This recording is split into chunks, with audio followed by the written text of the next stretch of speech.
How depressed are you? Because everyone's talking like how great the vibes were all the time. I feel attacked. Well, actually, I never considered it from that angle. That's an interesting angle. Jason, have you considered it from that angle? That Janko is the one causing issues in the green room? No, because I never thought of it that way. I was focused, now that you have, when it came to Janko, I was focused more on his absence at the meals, his absence at the after work cocktail hour, his absence on the desk standing next to me. The Hugo Boss suits. His absence in the bed next to me. I was wondering, like, when is it going to end? In the shower, in the gym, in the spa. Wow. All right. Goddamn. It's really expanded. Don't spill all the beans. Well, we've heard the story of the sharing of the room. So once upon a time, I can see a few of those scenarios aligning. That's for sure. Listen, but Jason's back were always way too hairy for me. I can't be looking at that. So. Yeah. Have you started waxing, Jason, or are you just like? I've been waxing for 2-3 years now. It's all good. Yeah. 2-3 years. Yeah. What, like, is it a weekly thing, a monthly thing? It's like every 3 months ish, I'd say. Wait, every 3 months? Is it like the laser thing? No. It's actual wax. Why don't you do the laser thing? Because it will be permanent after X amount of times. Because the pain, I kind of like the pain, Janko. Well, this is not painless. But doesn't the pain... Believe me, it's not painless. Doesn't the pain of waxing go down like over time? Because I guess it's every 3 months though. You just get used to it. I don't know if the pain goes down, but you just get used to it more than anything. And then, I mean, the hair doesn't grow back as thick when it's waxed out. So then there's less there's less hair to wax out, which also makes things easier. But yeah, I've only 3 months or so appointment before an event, before I go for a travel, and before an event, you're not like you're shirtless at the event. Okay, I don't know what to tell you. You know, there's only so many windows of opportunity in the calendar. No matter when I get waxed, it's going to generally be right before an event. You know, sometimes is it's right Jane doing the waxing, or are you going to a professional? I'm going to a professional. I probably could get Jane to do it. She would take great enjoyment in that, I'd imagine. She would love that. And I think that's what scares me about it, is she probably wouldn't want to stop. And, you know, here we are. I'm sure I've told this story before, but I had the one after we did the Movember stuff in Brazil one time. And I did like the waxing of my legs. And it was only like 3/4 of my legs, right? It was like from just above the knee down. So I had this, like, when I was wearing underwear, it looked like I had like underwear on, then the rug of my leg hair up until just about my knee looked like another pair of pants. And then I just had these like pink legs that were just completely brutalized. That was a strange time to be alive. One of the weirder things I'd say that I've probably done in my life. I've done some weird things, but that one's got to be up there. You know, waxing my legs for charity. Speaking of Brazil, did you notice in that documentary that we watched, they had the clip of Janko hitting me in the face with a pie? I did. Do you think Mr. Newman put that in? It was like 2 hours of video on how everyone contributed all these amazing things to Counter-Strike, and my contribution has been distilled down to getting hit in the face with a pie. No, fuck off. You were also on one of the like other photos. I think it was you... holding the free Brax sign. Yeah, you were holding the free Brax sign. Yeah, exactly, right. That was my only appearance. So I'm mine as well. Be mad. No, you were hitting Jason in the face with the pie, or you mean that was your only? Okay, yeah. But you kind of did just punch him. So we've caught Janko assaulting someone live on camera as part of an 1.5-hour documentary.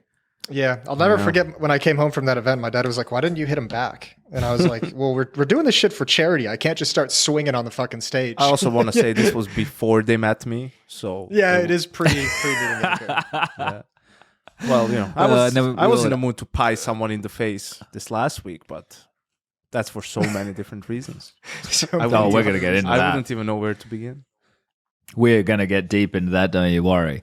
I want to let all the listeners know that hopefully I've adjusted my audio to the correct level so it's not bleeding through the sound of YouTube, which means that you're very quiet in my ears, but I am listening carefully. Intently on every word. Jinx, Jason. I think also it seems like the vibes were so fucking immaculate that you guys couldn't pull off more than one hour episode. Jason and I were on different shifts, all right? We're on different shifts. It was difficult. The 8 days straight to open up with no break between the two groups. Like there was no real logical place to like get. And Henry was sick for the first couple of days, so Jason was casting. Yeah.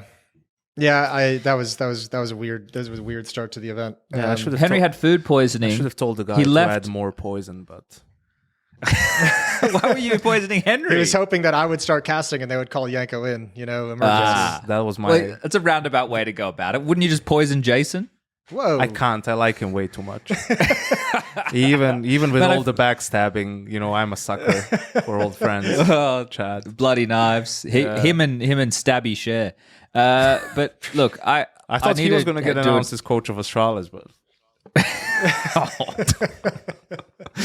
Oh dear! I need a shout out to Henry, who he had the travel day. He was traveling home. It was me, Alex, and Henry, and Alex's girlfriend was with us as well, and we were all on the same flights or whatever. And things were going pretty smoothly. I like to be in charge of the travel, right? In terms of when am I going to be leaving and when. So Henry and Alex jumped on. They were like, yeah, that looks like a good flight. Chad's done a good job here. We'll get on that one. So it was a 4 p.m. flight back. So there's no issues with hanging out the night before and having a couple drinks. It's all good. People are going to get plenty of sleep.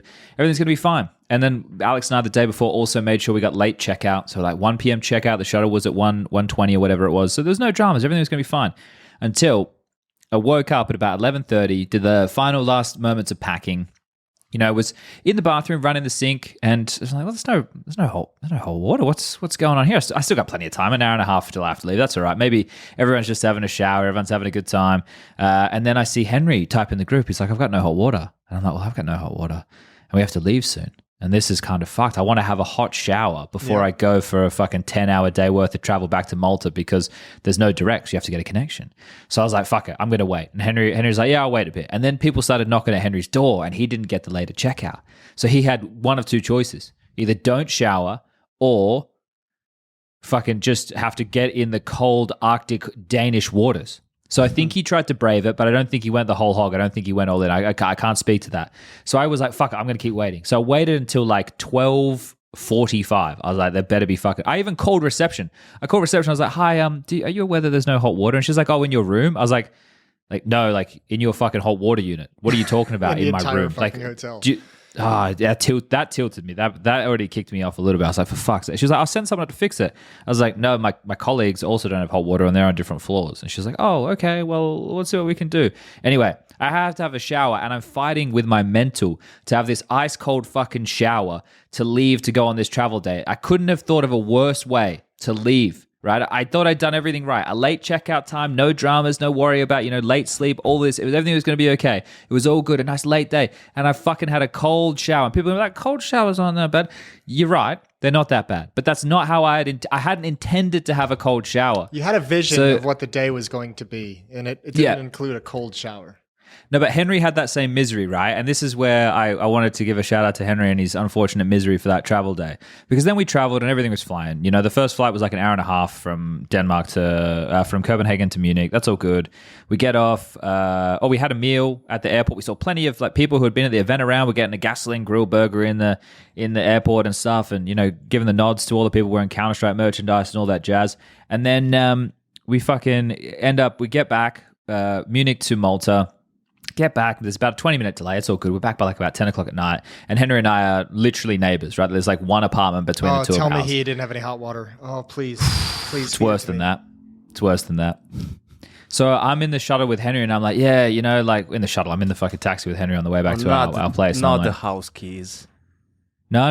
It's worse. It's worse than all of that. And I was like, yeah, like I hope the power didn't go out. Like I saw, there was some wild weather while we were away and stuff. And my apartment, out of the two of the apartments, has had like quite a few issues. Like I had the hot water unit go out a couple of weeks ago.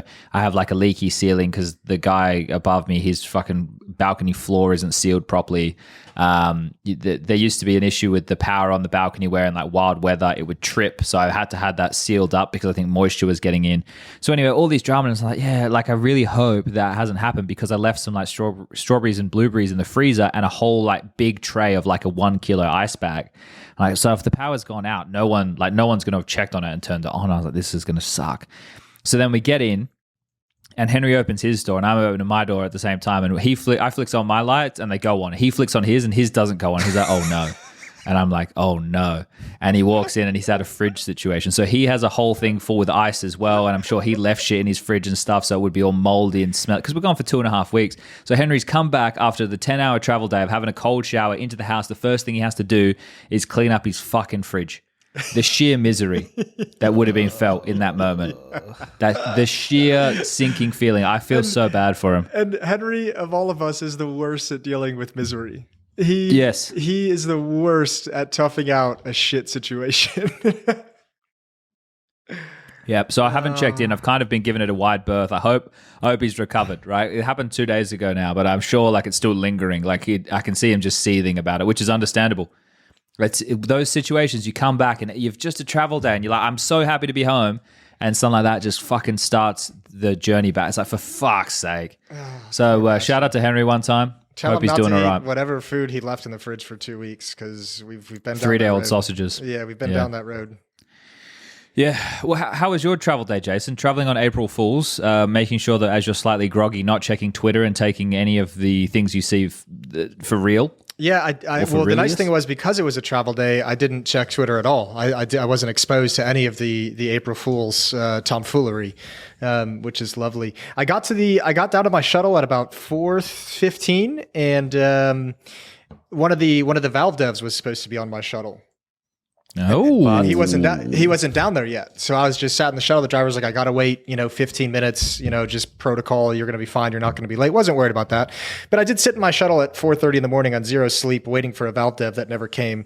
So then went to I hope he made his flight. He did. They were all on my first flight. All 5 of them or so were in the boarding lounge. 4 of them were just chilling, taking naps, waiting for the flight, and they were all on my plane. We didn't say hi. We didn't say a word. I feel like it's bad etiquette, to go up and engage people in conversation at that hour of the morning.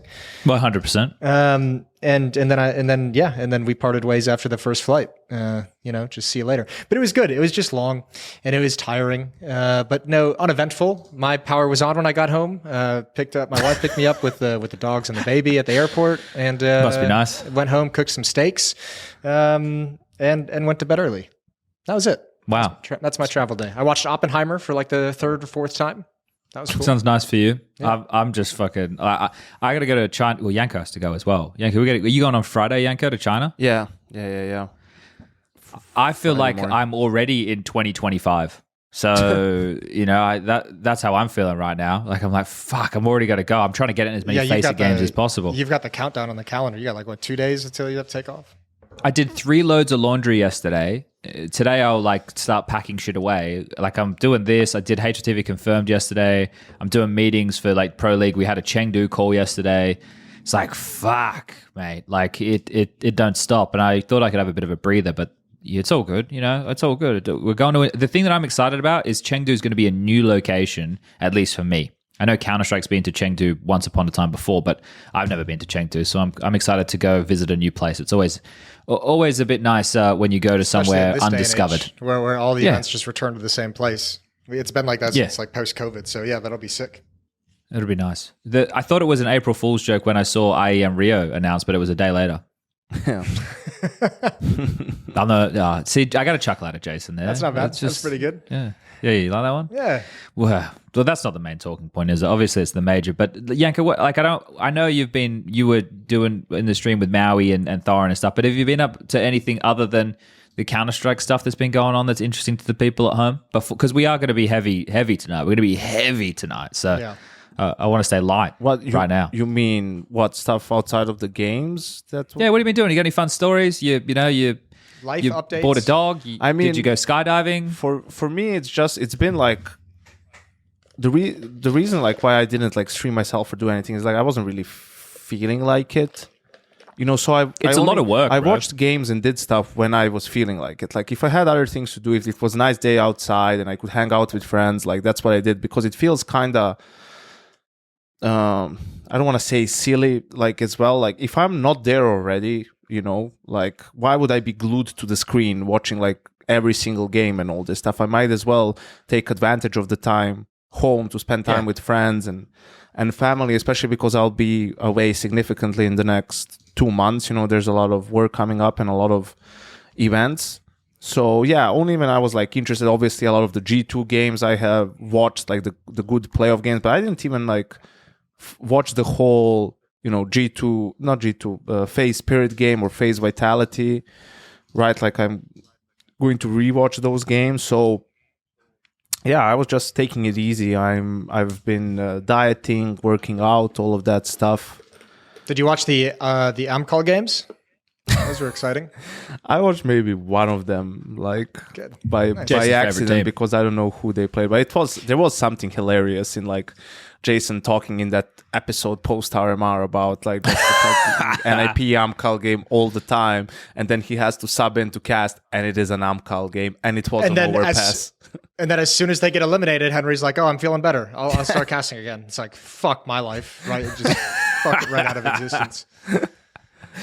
Oh, it seems like it's connected. Amcal are playing right now. I know you're very excited about that one. I'll put that up Jason. on the second monitor. Yeah, it'll be sweet.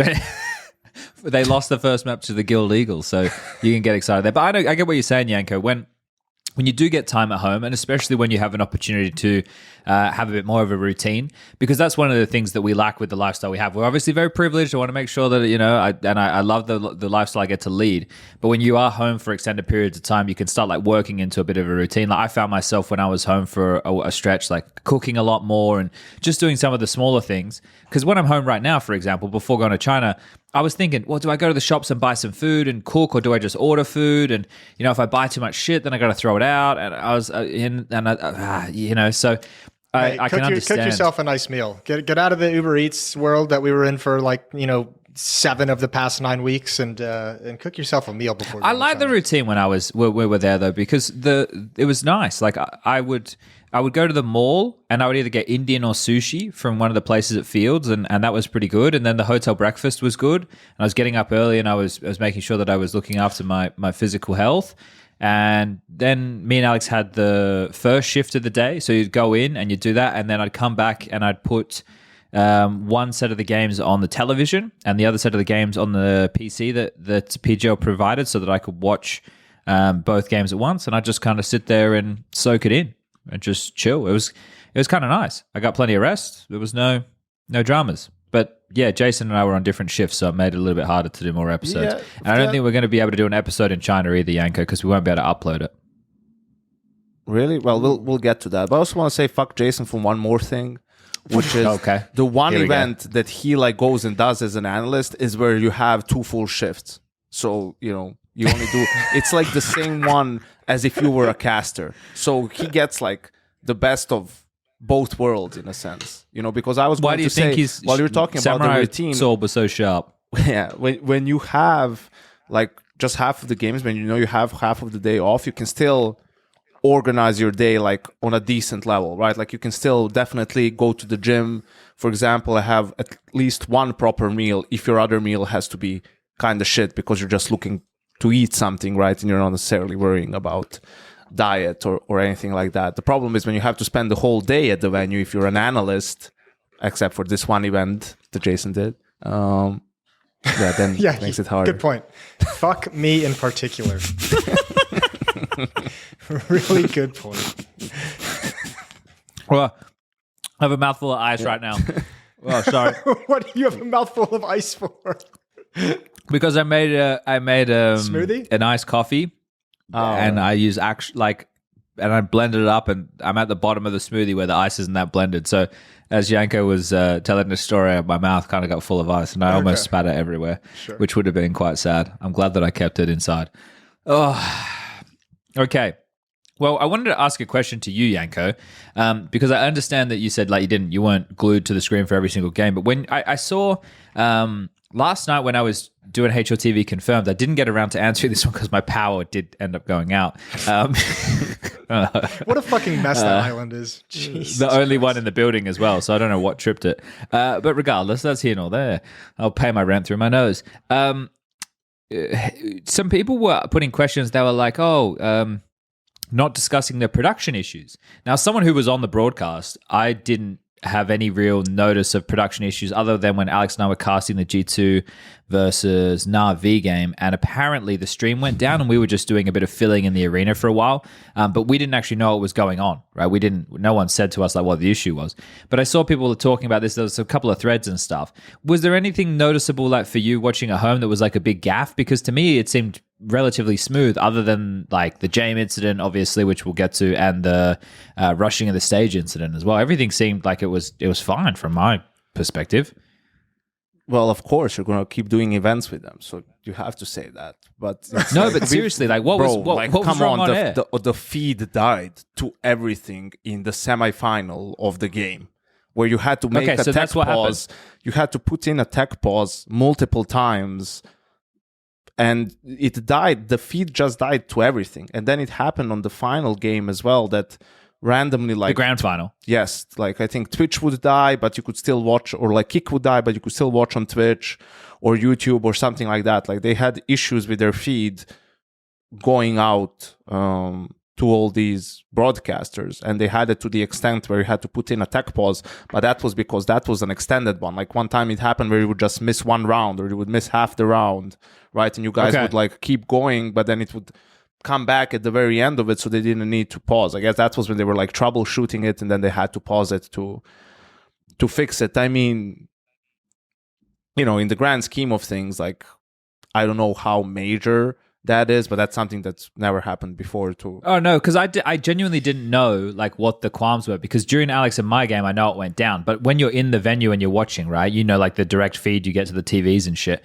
it's not going to go down because it's not a restream or anything like that, right? Like it's a direct in arena feed. So, and also when we were watching the final, we were in the Valve lounge, so for us we didn't notice like any dramas along those lines. So I was wondering if people were talking about like particulars on the show, like, you know, there was wrong graphics or there was bad this or bad that, but it was about the stream going down. No, so those are things that I didn't notice that stuff. Like I didn't watch like all the desks. I watched some of them. Well, in general, I don't like watching them because I don't want like what someone else said to form my opinion, right? Like, Sure. I find that the same way, Janko, with like casting and stuff. But I would watch it. I watched sometimes, you know, when you were there, Jason. I watched mostly when you were there. I watched. Thanks, man. Only when you were there, Jason. You know, just to kind of see what people were saying, and then a couple of times I was surprised what people were saying. So I would react on social media, farm some impressions, you know. But in general, you've been indoctrinated, man. I didn't see any stuff in terms of graphics wrong or shit breaking. It was a pretty sort of basic, you know, broad run of show, which is fine. I like that personally. Like it gives space allows to people to talk, just talk and discuss. So that's I think that's how it's supposed to be. But yeah, outside of those tech issues that were happening and PCs freezing and some of that stuff that was happening throughout the tournament here and there, and the feed dying and people rushing onto the stage, it was pretty smooth. Okay, so it was just those. Okay, but that's good. I know because there was the Richard clip when like his mic like went all like audio. Robotic and peaked for like 3 minutes. But that was only for a moment though, right? Yeah, it was a good amount of time of that segment. I think it was actually like 2 minutes or something like that. Okay, but that was funny. But I know. I know the crowd mix for the first day was pretty hard for us, and the drums and all that kind of stuff. But that was just day one of in arena. They were tweaking it as they went with the arena, and you could kind of hear it because you could start hearing the casters echo because they were trying to raise the crowd mics, but then it would pick up the casters, and then they would scale it back down, and they would try and find other ways to do it. So I noticed that a lot during the quarterfinals, both days of the quarterfinals. Yeah, well, because that's the thing, right? Like you can rehearse and you can test the audio, but you don't, especially if you've never been to a space before, to be able to nail it in a new arena for you as an organizer with, you know, thousands of, what was 16,000 people there or something like that? Yeah. So it was fucking chock block. But yeah, so those issues I think they had, because by the time we had gotten to the semis, me and Alex, they had started doing the audio differently, which was, I think Alex and I thought it was better. So there were some good positives there. I know. But Well, I was going to No, say you're just to like the feed going down and everything. I remember when that happened. You guys probably wouldn't have gotten this information while you were casting, but I know that was like the second day of Homeboy trying to like threaten doing something to disrupt the tournament. And it was initially Yeah, I thought it was a DDoS. Yeah, everyone thought it was a DDoS, and then we kind of, I don't remember how we found out who told us, but it was then kind of communicated by somebody that it was an issue on Twitch's end because all the streams stayed up on Kick and on YouTube, and it was only the Twitch stream that went down. And I mean, again, I don't know how true that is or what the case was because we weren't watching the streams, but that's just what kind of information filtered into the green room at some point. Yeah. I did like when I was tuning into the desk, I did like bang on with what you're saying, Janko, how it was more free and more conversational. Because like that's the thing that's happened with desks in recent years is it's become like we've spoken about this to the fucking death, mate. Like you're throwing to different things, and instead of actually, and the time is always feels so rushed. You never actually get to sit there and have a conversation. Because the point of the analyst is not to just sit there and present statistics; it's to have a conversation about what they think is going to happen within the game. And it's nice, obviously, when there are conflicting opinions, right, or contrasting opinions on how things are going to go about, and that's where the conversation can really kick off. Or if you have a host who can stir the pot or ask those provocative questions to get that type of conversation flowing, right? So I definitely felt there's a bit more of a vibe with that with Richard and Shock's host, and then obviously the more time that PGL gave within those segments where it wasn't just like throw from this to this. So I think from that angle, it's nice because it's something, and the analysts in arena, right? Like what the people watch at home, what the people pay to come and see, they actually got, which I think is a positive. Whereas Blast are the ones who set the standard of doing that, and then ESL have copied a little bit. I don't know why the fuck, but they thought it was a good idea, I suppose. I think those things were good, right? I liked it from that perspective. Beautiful. And the casters and analysts being built into the stage as well was fucking sick. It made really cool camera shots that passed, I think, a lot of atmosphere onto the stream of what the environment was actually like inside the arena with the crowd in the background. Yeah, I think one of the things, if we start leaning in towards some of the controversy, right, which is always the fun stuff, the stage being rushed was something that I think, you know, I don't know how quick did information start flowing to you, Janko, at home, or were you not watching when that was going down? I was watching. That people rushed the stage. I was on Maui's stream during that, and it was. Like within a minute, people posted videos on Twitter. So it was like really... Did you guys know anything was going to happen though? Like, did you hear murmurs in the lead up? No, but then people immediately were like... I think even people in our Discord were posting some stuff that I saw after that, you know, they were announcing it. They were like streaming. Yeah, I was watching the guys stream. Chad was watching it for like half an hour. I will say one thing about this whole topic, right? First of all, happy that no one got hurt and that nothing except people getting on the stage happened, right? And it could have potentially. But the fact that anyone even got up to the stage when you knew, like when people were like announcing it to you, right? Like that stuff, it should have never have happened. Because I think that's the thing though, right? When you frame it from your perspective there, that's really like doomer. But for what we saw happen, as soon as it was known that something was happening, the security like tripled. It went from, you know, being a handful of people to there being a shitload of people. And also what happened with the last guy who managed to get up, who, you know, Petza was there and helped knock him down. What happened with that was that guy kind of took the opportunity while the rest of the security were dealing with the first few people who tried to get up. Which, you know, it was only really that last guy who ran into the middle of the stage, right? As far as I know they sort of like there was also one guy. There was on the one side. other guy, in but front it doesn't of, like the point is like it should be so that there's no chance that anyone can get up there, right? Like but because I also you could even see it. And also, it was mostly PGL people who were there, like tackling those guys. Like there wasn't enough security. Like people were emptying the production room. Like people from the production room were getting out of their seats and going to the stage to help. Like because they didn't know how many people were gonna come. Right? Like they sort of just on their own. Right? It wasn't like planned or anything. Like they were just like going out there to help out. You know. And I don't think the guy was like happened. advertising. Like if you know something, like if there's not enough security in the building, like call the police, get a couple of guys in uniform. You think people would storm it if they saw 4 police? You just need like 4 guys in those green thing, like where it pops out, where it says police, right? To stand there, and I don't think anyone would have done shit, right?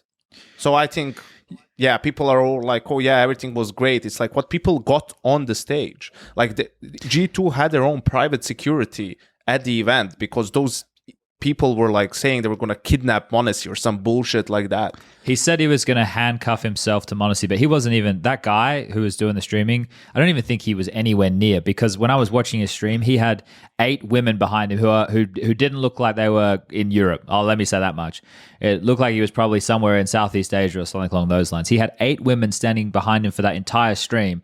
And I was watching at all these different points, and he was like, it's showtime. You know, I've got like 14 people. He's like, yeah, we're handing out flyers to Ukrainian refugees. I'm like, this guy's fucking sick in the head, bro. Yeah, it's a mentally ill person, but that shouldn't, you know, make it like okay that it still happened, right? Yeah, but if we want to have the conversation like this, right? So let's go broader then. Look at any event that we've ever worked. I don't think I've seen as many security around a stage as there was even before the incident happened, when they knew something was going to happen. If we look at all the types of events that we've been at, right, in the past, and this guy's a fucking moron, obviously, because if you wanted to do something like that, why would you be advertising it on Kick, right? Like that's the dumbest thing I've fucking ever seen in my life. If you were going to do something, then like what? Like you can still claim. Well, anyway, why am I giving people like the better? It's like I'm a supervillain telling the good guy how I did it. What am I doing?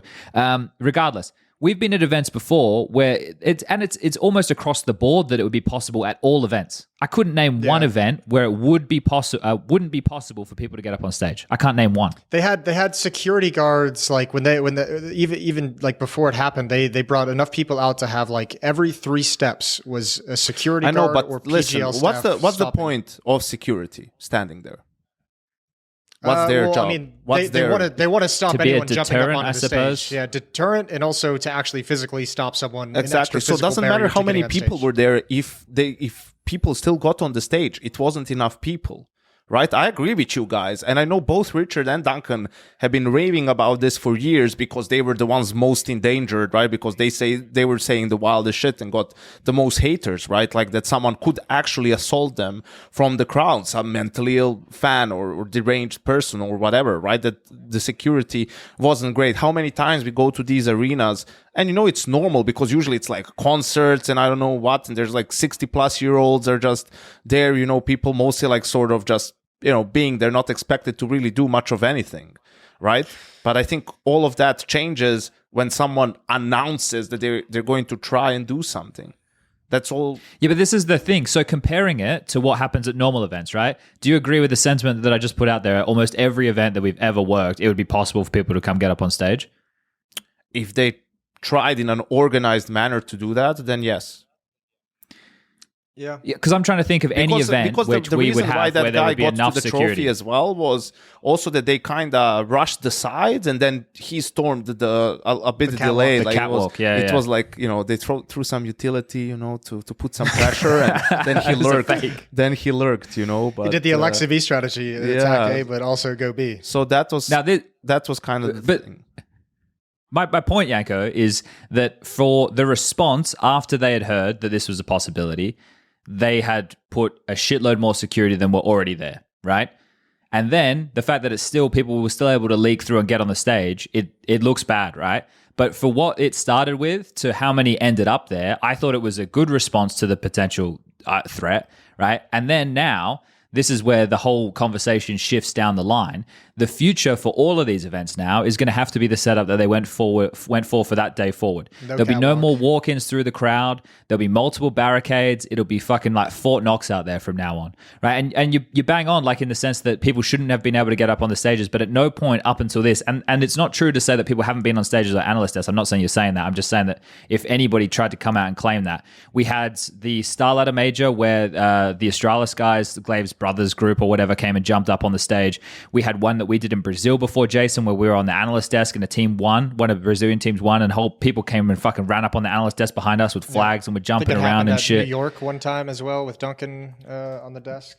Blast, we've had it happen before because Blast is literally just chairs and then it's like you're right there. You're literally, I've seen, there's a video of like a guy who just runs up and starts like jumping on the stage, which is not the top part of the stage, but in front of where the players are and all of these things. So right now, Star Ladder at the major, you know, the celebration. That's Glaves Brothers. Yep. Well, brother, right? Like, so this is the thing. Now, I think, unfortunately, because of a guy who's got a vendetta against another guy who also has a website that is, I don't want to talk about the websites, but these fucking dudes battling with each other. Now it's going to have completely changed the outlook of all of these events, which is a ramification which is going to have to be considered by all TOs now. But it's like it's just going to be less access to players for fans in every situation. And it didn't necessarily had to be so if they didn't get all the way up to the stage, because then it would be just it was dealt with. And I mean, if you can it should change though, right? From Shui's tweet, like you can also tell, like for them they were legitimately frightened, because even when they got back to the chair, someone like tried to do something again. That wasn't on stream or anything, but then they were rolled, they were taken backstage again, right? Like that wasn't anybody trying to get up on stage. So what happened there, as far as I understand, was there was two Danish guys who got into a fight with one another. Yeah. So everything had calmed down, right? Like in the arena, there was like a bit of a shift. There was a bit of a shift in like the atmosphere, obviously, because in terms of everybody in the arena saw what happened, but then everyone's quite uncertain on exactly, what's going on. Like what is this situation that we're all kind of assessing? And then apparently the story goes that it was two Danish guys who got in a fight, and one of them was wearing an Astralis jersey. And he walked past, and the other guy goes, "Astralis sucks." And then the guy yells back, "Well, you're fat." And then apparently they got in a fight. So that was that incident, which kicked off, which had nothing to do with the organized stage rushing. So, but yeah, for the kids, man, I'm with you 100%. Because when are you ever stopping in the middle of a match and being evacuated off of a fucking stage? You never. Yeah, you never are. It'll never happen again now. Quarterfinal of the major, right? They already had to deal with a lot of shit. They're 1-0 down, all that stuff. Their last game on the stage didn't go so great in Katowice, and it's unfortunate. I'm not saying if the stage rushing didn't happen they would have won that game. I'm just saying they got owned. It's something shitty that they are not supposed to ever have to deal with to begin with. So yeah, I guess like in the end, like my point about all of this is their response, I guess, was okay, but insufficient, which is proven by the fact that people still got on the stage, and that's it. Like, I think they could have and should have done more, which is also known by the fact that you have their own employees trying to spray that. But bring more security to the front. Like, you don't need people at the back exits or something like that. Whatever. Yeah. In the end, I think it's fair to say it was insufficient as people got on stage. I don't know like what options were available to them. I don't know if they're allowed to just like call security from other parts of the building. I imagine that's pretty tightly regulated of where you need security guards or how fast they can get more people to the arena to be as security guards for that kind of a situation. And also there's another thing. Like, let's say if this guy had organized enough people, I mean, I don't know what could have stopped them, right? Well, no, it would never get stopped if there was like 100 people, right? There's no way. But the another thing is like a deterrent, right? So now they need to press charges against these people, right? And against this guy, and try to pursue it all the way, because that's what's going to deter people for trying to do it. That the punishment is too severe. I know years back. They said they're going to press charges. England had a problem at their football games with hooligans and all that stuff, like people running onto the pitch. Potentially, there was that, I think, Hazel or somewhere at the stadium where a bunch of people died, even, or there was a stampede or something. I don't remember the exact details, but people will know what I'm talking about. I think it was a Liverpool game, and they really heightened, the punishments. The punishments, yeah, for that sort of a thing. Well, people get banned for life. You get banned for life. You can have prison time. Like, fines are through the roof. So people just don't do it anymore. Now, if you watch a Premier League game, you can see the fans are next to the pitch, right? And there's not 100 people, around standing there, so they can't run onto the pitch. They can, but they're going to be in a shit ton of trouble. Like, if they try to do that, where it's really not worth it for them to. I wonder how much money they paid these guys to do this. A couple €100 at most. That's the thing. You wonder how much. I bet the guy Janko, if he hears you say that, would be so offended. The guy probably go, "You think I only pay him a couple €100? I'm paying him in dragon laws." Jesus. Like, but that's the thing, right? Like, you when you reflect on traditional sports, like streakers and stuff is pretty common, but a streaker is, I don't want to say it's harmless because we never know the intent of a person jumping on to disrupt the thing. But they're traditionally, seeking a little bit of attention.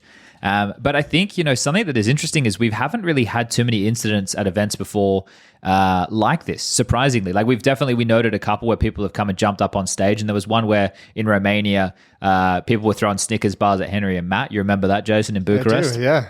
That's why we had those fucking annoying ass soundproof booths that we had to cast in at DreamHack events for forever after that. Yeah, so there are ramifications, right? And I'm curious to see what the ramifications look like now, because it makes it even like you look at some sports where people like throw like bottles and stuff on the pitch and all this, like the players and shit. I'm curious, what do we do? I think the biggest thing is going to be because like Janko's probably right in the statement that like they didn't do enough and there should have been more people. But I think the biggest issue was the fact that there was that long ass catwalk, because there was a shit ton of people. Like they quadrupled, maybe even multiplied by 5 the number of people standing in front of the stage. But there's just so much area you have to cover. So I think one, I don't think we're ever going to see a catwalk again. That dude was fucking huge as well. Yeah, I don't think we're ever going to see a catwalk again in like a stage design. Not a long one to the trophy, not a long walk for the trophy, not for those introductions like we did Cologne style where they walk through the crowd and sit on the catwalk. I think that's going to disappear. I think everything is going to have to be that kind of flat, stage setup with the double barrier that they did in the semifinals and moving forward. Take the catwalk away, add the double gate, add people behind it, just because you don't have enough people. But think about something like Katowice, right? How does it impact Katowice? Because it's almost the exact same stage every time. I don't think so. I guess just that barricades. Things are going to get that crazy. I think you're just going to put maybe some barricades and a little bit more distance between like the stage and that barricade, so that it's very difficult and time consuming to cross it and get to the stage, which buys enough time for security to react and more people to come in. I don't think, we never had this. Like, this is something that isn't a trend, isn't anything. This is like idiots arguing and deciding to use like the major as their stage for this bullshit, right? Like, they've done a couple things before as well. And I don't know for that. It also depends what the laws are, right? Like, I'm sure, like, I don't know what the punishment will be for the people who did this, right? Well, PGL pressing charges will be interesting to see if that goes anywhere, if we even hear anything. But how does it stick? What law did you break? Well, I remember Henry and I think Shock's having this conversation at one point. It'll be interesting to see like what they can actually tie to them, because there are a couple fucking crazy things that if you can find a way to stick it to these guys, like the asshole streamer use the guy's like VOD. G2's 9/11 was the title of the VOD. Oh my fucking God. Which is like, what a fucking threat that is, and then he was, I saw a screenshot. I don't know if this is legit, but it was the guy typing in chat that he wanted them to handcuff themselves to Odyssey, which, not to get geopolitical, but a week after what happened in Russia, to have that be a goal is like, okay, now we have like those. If you can successfully tie those things to what occurred, like you could probably, I mean, as a non-legal scholar of any kind whatsoever, it feels like those could be pretty heavy things to like tack onto somebody, As an avid watcher of Suits, I would say in my time watching Boston Legal, this would exactly. Hell, man. But like it is. I don't know. It'd be interesting to see like what avenues they take to try and make this as much of a, because you'd hope that this would be like a head on a spikes kind of a situation where it's like it is a statement that this will never happen again, and like a statement of warning of like, this is what happens to you if you try and do something like this. I feel though. So or who's another doing the next solution is, sorry, but just I thought of you're another right. solution. Just elevate the stage more. Right. So it's a higher climb. Yes. So wasn't the PGL? Wasn't the Starladder stage pretty high? Yeah, that one was really elevated. It was elevated. It was a 360. But those guys still got up there. Well, they went through the stairs. His brother's friend fucking broke his leg or something getting up there, didn't he? Oh my God! Isn't that what Glaive told us? Oh my God! Is that true? He like broke his, sprained something. He like really hurt himself trying to get up on that stage. Yeah. Okay. Well, this is where we need to do my Colosseum style thing. So if people want to jump down onto the playing field, it's like a 2-story drop, so they'll fucking break their legs anyway. Now we go to the pit. And put fucking tigers lining all the walls on the... Yeah, a couple of crocodiles. Yeah. Yeah, let's not fuck around. Let's get a couple silverback gorillas, chain them up. That's Counter-Strike, baby. Let's really turn this in. oh, we can make it like a map, right? We could make it like HE glass. And if they drop onto the glass, it shatters and then they drop even further. They don't fall to their death, but they fall into the trash compactor from Star Wars. I was trying to think of something that would not be that horrible to say. Yeah. But I don't know. I think it will have lasting ramifications. I'm interested to see when we go to China, Janko, what the setup's going to look like in Chengdu, or what the setup's going to look like in Dallas, for example, or what the setup's going to look like for Blast in London. Because I think if you're seen to not take security seriously now as a TO, then you're in to get blasted. Yeah, absolutely. Like, I think this is going to up the cost for everyone else. But I mean, where does it stop? Well, if we're talking about security for the players, what about like dozens of people that camp outside of hotels, right? Waiting for players, autographs and all of that stuff. And for a lot of these hotels, it's the hotel's policy. They don't let random people like come even to the, right outside the entrance. You have to be a little bit of a distance away. So you're pretty much fine if you're a player getting into the shuttle and stuff like that. But if you want to go and have a walk, right? Like, it can get pretty tricky to not run into the fans. And I think this will also suck for the normal fans, for the real fans, for the normal people, because it might limit the interaction they get to have with the players because of idiots. we were told as talent after that incident that they wanted us in the arena as little as possible. I know Banks. was Parla out there didn't go back and do any more bits in the arena. He was just on stage. Banks was out there in the crowd watching from like the standard seats, and someone from PGL saw him and pulled him aside and said, "We don't want you out here. Get back to the green room." And they had to sort out, some passes for us to watch the finals and the semifinals from a booth. Because they didn't want any of the talent going and sitting out in the crowd. Like anyone that was under PGL's responsibility of protection was just like, nope, no more being in the crowd. You know what I was surprised to see though? The amount of Counter-Strike faces that were in the crowd, right? Like Kenny S was in the crowd a lot of the time. I think Bubsky was in the crowd, but I think Bubsky was there working for something Danish related. Simple was there, wasn't he? Yeah. Yeah, so there was a lot of big names out there in the crowd because of the configuration and that type of venue. Like, what did we learn about the booths? That they're like corporately owned or whatever. So even if you're hiring out the venue, you still can't use the booth because it could be owned by. You have to get the permission from the company to use the booth. Isn't that crazy? Like, you pay so much money to hire a venue. So what it is like, because I used to work in the United Center in Chicago as a bartender, and I worked in the luxury booths as well, and it was the same thing where they were owned by a company. So what it is essentially is when the company buys the booth for the year, they get X amount of tickets to every single event in the United Center that they get to use or not use. So if there is a Counter-Strike major, the company can give those tickets out to anyone who might be a fan of Counter-Strike to use. Well, that actually makes sense. Yeah, from that angle, it makes sense. Okay, I just thought no, that actually does make sense, because if they're helping to fund like the year-round costs of the arena or whatever, right, and then they have the privilege of being able to use, that seems more reasonable. I guess I'm just used to like Cologne.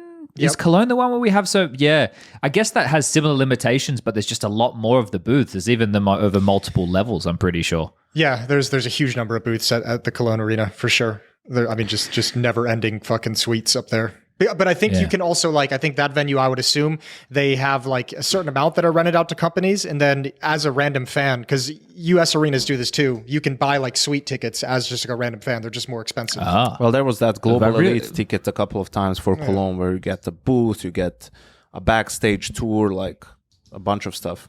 Yeah, goodie bag or whatever, food and drinks and all that kind of stuff as well, I'm pretty sure. Yep. Yeah. Yeah, but I think, I don't know, my general sentiment for being like there and seeing once like there were murmurs of this and what kind of unfolded, shout out to Petza one time, putting his body on the line, getting up on the stage, the true Serb fashion, getting stuck in. Sacrificing the trophy for a good cause. Yeah. If imagine if that was a medal trophy. Holy shit. Yeah. I guess good on PGL for not letting Petza and the other coaches and performance coaches get on the stage for the team huddle before the game, but I couldn't keep away a couple of randoms for getting there. Were they not allowed on the stage for the huddle and stuff? No, man. He tweeted about it like before the quarterfinal. Kind of like sucks to not be able to be with the huddle. Like him, the performance coach, Chen Raf, who I guess is the manager. Like they're always there at other tournaments, with the team. But PGL didn't let him get on the stage. It was only So they would have had to have done players it and the coach. off the stage. Okay, that's interesting. I didn't notice that. I didn't even see his tweet about it either. I was not on the Twitter sphere an awful lot. My tweeting game's going downhill, so I'm not really keeping up with the news. It's amazing how much you miss. Me on the other side. You've been having a great time, Janko. You've been fucking firing them off left, right, and center, mate. You've been lighting up the Twitter sphere. Time, but I've been firing off stuff. How are the fingers feeling? They're regretting their decision. Actually, maybe with a keyboard, right? So you might not be the finger. Well, no, that'd still be the fingers. It just wouldn't be their thumbs. It would be. Well, where do we pivot to? Should we? I'm trying to think because I don't want to jump into the G2 stuff straight away. I want to save that. Until we're only 15 minutes in. A little bit more warmed up. Yeah. I want to wait because I want to get Janko at his absolute best when we talk about that. I mean, we could start from we could talk through the different stages. I'm just trying to think if there's anything that stands out that happened. The James situation is kind of related to the G2 situation in a way. So I feel if we talk about that, then that's going to lead us into the G2. So maybe we talk about the James situation. Controversy to controversy. I like that. Yes, but what else? What else do we have that happen that kind of sticks out to anybody where we could pivot? We can start with like some of the the things we learned from this major up until the playoffs, right? Like something from the first couple of stages, for example, how, a lot of people underrated Brazilian CS. Yes, for the Imperial, opening stage, Pain. right? I think the reason for that, though, at least my reasoning was like, I didn't know how good they were. We talked about this in the episode before the major, right? Like, are they actually good or did they just beat up on Brazilian teams at the RMR, right? Like, and we saw actually they are pretty good. Obviously the big Imperial upset. I thought played very well. Yeah, Pain too. I mean, and I think Legacy was the big surprise. Yeah, but also like all of them. I mean, this isn't stretching into the positives, but even Legacy now, Coldzera's stepping down from the roster. And then, what's that about? Yeah, I'm not sure. I don't know. Go. Suey standing People in. People were saying loud. Yeah, it's crazy to see that after what looked like an impressive run. Pain. Did you guys see the article about Pain? Nissim was on loan and he's now gone back to Sharks. I mean, that's just fucking Brazil. Man, Brazil, like they're delusional with their buyout prices. Like it's crazy how much they ask other orgs to get a player. It's like hundreds of thousands.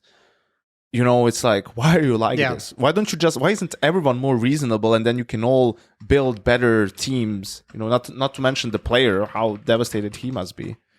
Well, that's the real bummer about this is the biggest victim of all of it isn't the fucking team. It's Nissim just like sat on a bench now because, he's not going to be playing for Sharks and he's not going to be playing for Pain. And I mean, I guess it's hard to kind of indict either of the orgs for, I don't know what the buyout price is exactly. I've heard a couple stories about it but I mean, the general sense I get from talking to some people from the regions is Sharks is a really hard organization to negotiate with because they just don't give a fuck. They're just like, nope, this is what we want. Oh, can we meet like part way? Nope, this is what we want. Oh, can we do anything else to like kind of make this easier, sweeten the pot? Nope, this is what we want. And like just one of those orgs that is like just doesn't budge on any kind of a negotiation. But it is a shame. But if you give them what they want. Yeah, but what they want is obscene, as most of the orgs in Brazil. I heard so many stories about the way like Brazilian orgs are operating these days, where you don't, a lot of them don't really give their players any significant cut of sticker money, where they just kind of pay the salary and take the sticker money themselves. So I mean, eventually players are going to have to fight back and kind of be able to take some of that back under their control. And then obviously we've known the buyout prices for years and years have been really, really, fucking crazy out of Brazil, where they'll pay like a $2,000 a month salary and then it's like $500,000 buyout. And all it's really hurting at this point is one, players that get trapped in these contracts, and two, the entirety of Brazilian Counter-Strike. Because if you look at all of the teams that actually looked impressive in Brazil, like surely you could create 2 competitive Brazilian squads out of like the 4 teams that you were impressed with, right? Like you could, this lack of mobility is like really putting a ceiling on how good Brazilian Counter-Strike can be. I think this is the thing though. Some of these regions just, I guess everybody's out to make money, right? But fucking hell, like yeah. I don't even know what to make of these scenarios because we talk about like, oh, it'd be nice if they could make this roster change or you could build this team, but it just feels like none of that's even possible. And because of things that just, we talk about players, making sure that they don't sign silly contracts, but I guess they want the money and they don't think about that at the time and they don't read the fine print. Well, and also, I mean, I don't know. It's like, yes, but also, I think in Brazil, there's probably a good chunk of players that are coming from like much less fortunate circumstances than the average player in the States or in Europe, to where that, fucking signing your soul over in a contract for the money, the money is a little bit more of an incentive, I would imagine. Oh, can I pivot for a moment? Yeah. I know we're talking about Brazilian Counter-Strike right now, but I would love to be able to just quickly talk about this. Can we just talk about Danish Counter-Strike and the abomination of the show match? Yeah, we can. So apparently the story goes that some of the bigger names in Danish Counter-Strike were asked to be a part of it. I think Bubsky even made a tweet about it, didn't he? And they said no. Like yeah, well, no. Not Bubsky saying no. Yeah, no, Bubsky saying making a tweet about it. Yeah, let me see if I can find it here. I think someone was talking about the show match stuff, and I am surprised to see the fact that if I was the legendary Astralis team, if they had other, like, I don't know what would be a reasonable justification to not go and play a show match in front of your crowd after you're like the legacy organization and legacy players. I guess Falcons are pracking right now with Dupreeh and Magisk. Zip was already there playing for Mouse, so I'm sure he would have been fine. Device with Astralis have been boot camping, but you'd think that, they'd be able to make the time. Look, and then Glaive with Ents. I'm a little bit disappointed that they didn't go and do it, just because it could have been a really fun show match. Look, I mean, even just fuck the show match. I know life gets in the way, things get busy, you have work, you have family, et cetera, but the fact that none of the legendary Danish players could even make an appearance of any kind. Like nothing. Yeah. Like none of them. Not even there wasn't an hour. There wasn't 2 hours where you could step into the arena and do something and be part do a desk segment or something. Yeah, make an appearance, do an interview, get on stage and do an interview with Paula, with Banks, just say hi to the crowd. The fact that there was nothing from any of them is so disappointing. It's so disappointing. Well, it's crazy. I think the stuff about them not coming over to like play the show match or something, like I can understand that from the angle of like it's so devastating for some of those guys to not be there with their teams, right? Like what you're supposed to put that Astralis roster together for them to come and play a show match against who? Ecstatic, like or. Well, you could have made even. You have so many legendary Danish players. Or that Danish team where it's like, it's supposed to be a celebration of Danish Counter-Strike. Like, I could understand potentially if the show match was like 10 Danish players and you mix them all together like that Astralis lineup and then some of the heroic guys, like, or whoever. It would have been fine to get Kirby and Katie in there and stuff, right? You could have had some real fun with it. They've got some great personalities. And then you're sort of just kind of celebrating Danish Counter-Strike, right? Because it's the first major in Denmark. Like, I could understand that, but also,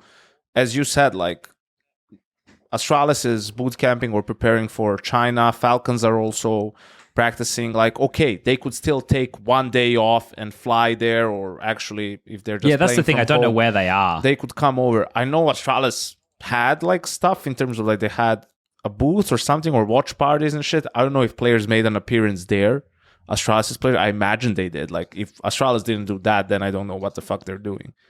Well, even Cadian was in there doing stuff for Liquid, man. Yeah, exactly. So, yeah, on that point, and some of them were there already, like, could you have added them to the broadcast in some way? Yeah, probably, but that's not only on those guys. That's on, like, PGL or someone reached out to them saying, hey, would you come onto the stage, like, one before the first game one day and sort of hype up the crowd or something like that, or whatever it is, right? But I can understand a little bit from the competitive side, because these guys are not, I don't think they're as washed necessarily as the Brazilians did for that game, like that they did in Rio, No, I know what you're Like- saying, but like I that just was- think for the celebration of Danish Counter-Strike, I like the way you frame that, Janko. I just think the thing is, in recent history, Danish Counter-Strike has been the best, right, in terms of like a scene and what they're producing and the type of players. And we know over there with the schools and I want to have this is a quick sidebar, but shout out to the Danish fans who came. Obviously, it wasn't just Danes there. It was the people from all over the world, a lot of Europeans, but people come from America, Australia, everywhere. Met a whole bunch of lovely people during the event. But shout out to the Danes, obviously filling up the majority of the arena there, I would imagine. Yeah. Because I feel that's a bit of vindication from previous events where Astralis or a Danish team not being there and they're going home early and they're not staying around late. Everybody stayed until the death knock of that grand final. And they were loud and engaged and active. Because that's the other thing. Sometimes that arena's been full for like a blast event, but if it's not an Astralis game, it was just like you could hear a pin drop. It was like no. Yeah, no, I've been no real critical cheering. of the have as Danish well. fans in the past for that. So I just want to give them a bit of a shout out. But then, getting back to the show match stuff, that's kind of why, Janko, I would have liked to have seen them out there. And you're right, like we don't know what the conversations were. I just know that they were asked to partake in the show match.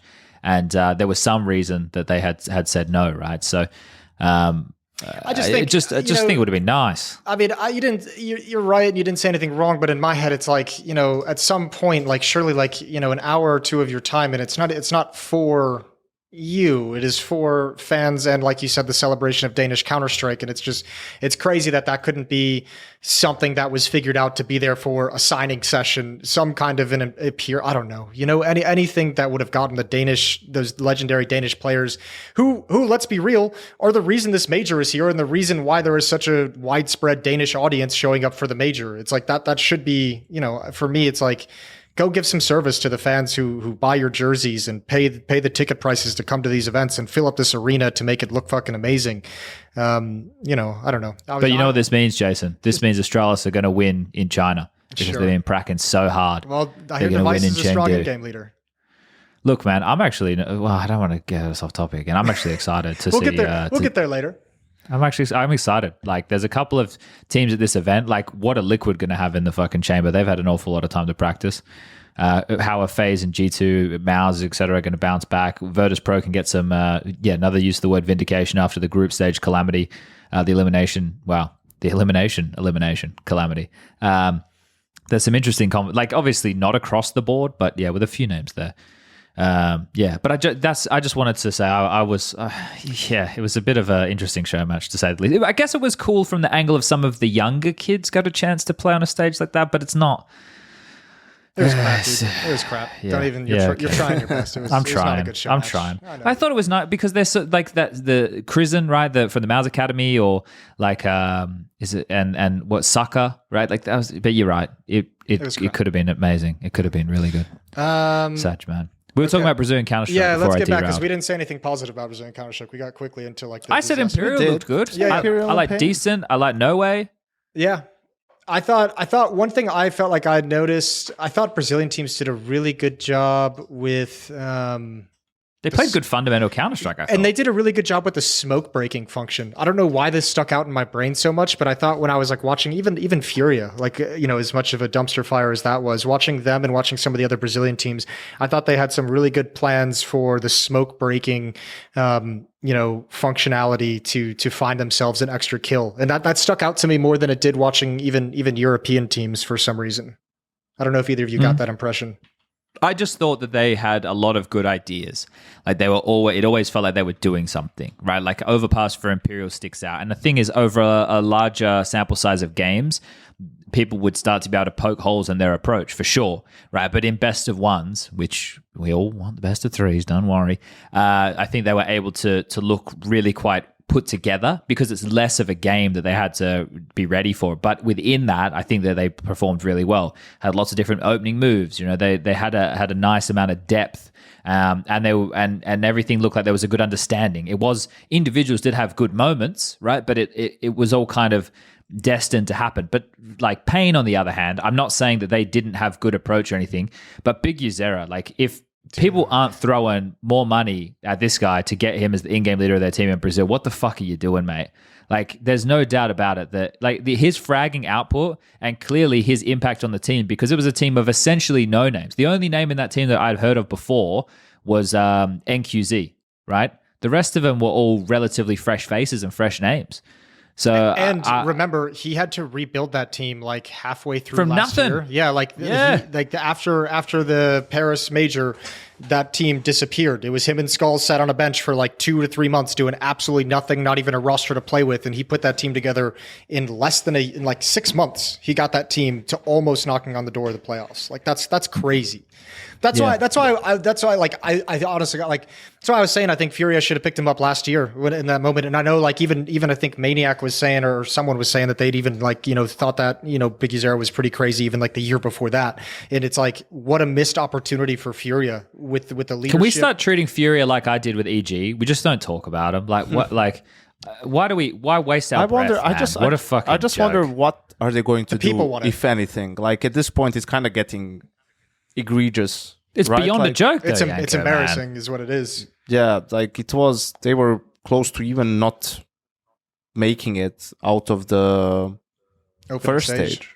Yeah. They got through in the 2-2 game and beating Saw, but they did beat Saw and Ents in their last 2 games, right? Like, so they did step it up a little bit in that sense. They had Fallen playing really well in that last series. He was their best performer and all of that stuff. But it wasn't a hard call for me to put them 0-3 like in the second pickings, because you just see like they're not like they've obviously gotten worse with this lineup. Like Furia a year ago, some people might have had them like, oh, maybe they will be a dark horse for the playoffs, right? Not me, but some people, but now Furia is not even nowhere in that conversation. Furia now is a team that you're like, the best they can do like is get out of the play-in at Katowice or Cologne, like get to the group stages, or at maybe some of these other tournaments, win a game, right? Like, but you're not seeing them make the playoffs of like Dallas and those types of events. They're just like not good enough. They're out of the conversation for sure. I mean, if when you said that Brazilian teams were playing solid, fundamental, good Counter-Strike, I actually think Furia is the only team that I wouldn't even put in that list. I thought like on just a basic level, they just played shit team Counter-Strike, and it's wild watching them still. I mean, they lost some games where K-Serrata was like having like 30 frags. Dude, I just can't handle it. I can't handle the fact that Ark still does this thing, man, where his team is on a USP eco and he full buys. Yeah. There was that game when you could. And there's no move. He just swings on his own. Exactly, where his team died and he was like, and he couldn't even. He got blown up by the bomb. Like he didn't even end up saving it. And then he just buys it again next round. And the worst thing is sometimes someone swaps with him because he's like playing ramp, and the hot guy can play with an MP9. Like the fact that no one on that team is, telling him like, hey, dude, that's fucking bullshit. Like, you need to stop doing it. That they are all somehow fucking hypnotized by him. Oh yeah, he's creating space. It's so sick. You never know what he's going to do. Like, as if that's a positive fucking thing in today's Counter-Strike. Like, I don't know what he did to people on that team, but it needs to stop. It's just ridiculous. You can't be, because sometimes it works, but it's not replicable, right? So it's not. It's never going to be consistent. It's just like it should be the exception, not the rule.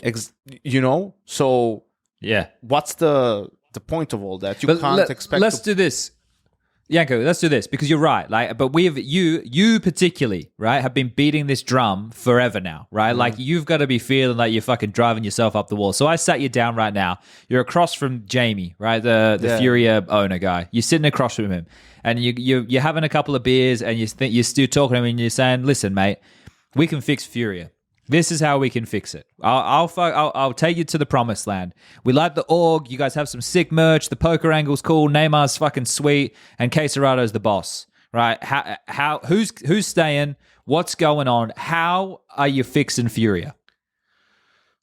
It's really hard because of the contracts and stuff, But forget about that. But if I can forget about that, dude, I'm removing everyone except for K-Serrato. Yes, that's what I thought I'm you'd not say. kidding. All right, I'm on board. Removing every single I agree. player. Let's go. Even Yuri. Even Yuri. Mate, Yuri's got some bigger distractions. Yes. He's a little bit NaVi right now. Ah. Come on, guys. Come on, guys. Come on, man. I still don't get Someone's going to get it, man. Janko got it. Yeah. Did you get it, Jason? I didn't get it. Oh, for fuck's sake, Jason. It sounded like it would be cool if I did get it, though. Yeah, I'll link you some stuff. It's all right. Anyway, Janko, you keeping one guy. I'm keeping Caserato.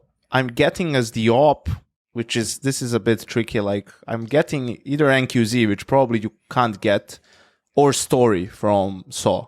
Like one of those two guys are my opper. I'm getting Biguzera as the IGL. Wait. You're going to get a Portuguese opper? Yeah.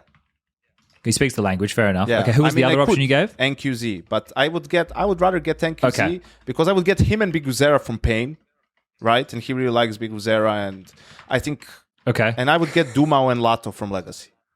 So I would have two duos So come it's in. a full rebuild. Yeah, I would have two duos come in, right?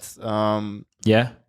So they would be familiar with each other, right? And guys who seem like cool guys. There's no toxic personalities there, right? So I think they could get along really well in the team, like hard workers. I think Duma and Lato, people will say, oh, they got onto the scene with Godsent like 3 years ago, but they didn't do much. But that roster has had problems and Few ups changes, and downs and all of that stuff. And I'm not sure the environment was like the best for them to really thrive, but you could see flashes from both. Like the skill is there, right? Like it's just sort of putting them in the right environment, I feel like. And yeah, Biguzera, I mean, he's been lights out. And then it's just NQZ to make it more comfortable and make it a full Brazilian lineup. Or you could go with Story if you feel like maybe his ceiling is higher or he's a little bit better. And then as a coach, I'm not really sure. It could be like just bring Payne's coach with Biguzera. Right, you could try and get Zach from Imperial, but, then I don't think that would... You're ruining more teams. Yeah, exactly, right? Like yeah. that feels a little bit unnecessary. So someone who like, I guess works well with Biguzera, that could be Payne's coach because that relationship is really important. And you keep Caserato. And that's it. Like, Lotto's got a really good reputation in Brazilian Counter-Strike. There's a lot of people in that scene that are pretty the fucking roles high on also match because you get Caserato, who can be like the anchor with Dumao, Lato, and Biguzera can play more rotations. Or I don't know if I was looking at this and like Dumao and Lato sometimes like it's who plays what, but the roles fit in this team. That team's always felt so fluid because they never really had an AWPer, right? Like this goes back to Taco times when he was there. It was just kind of like AWPing by committee or AWPing by position on map and then play.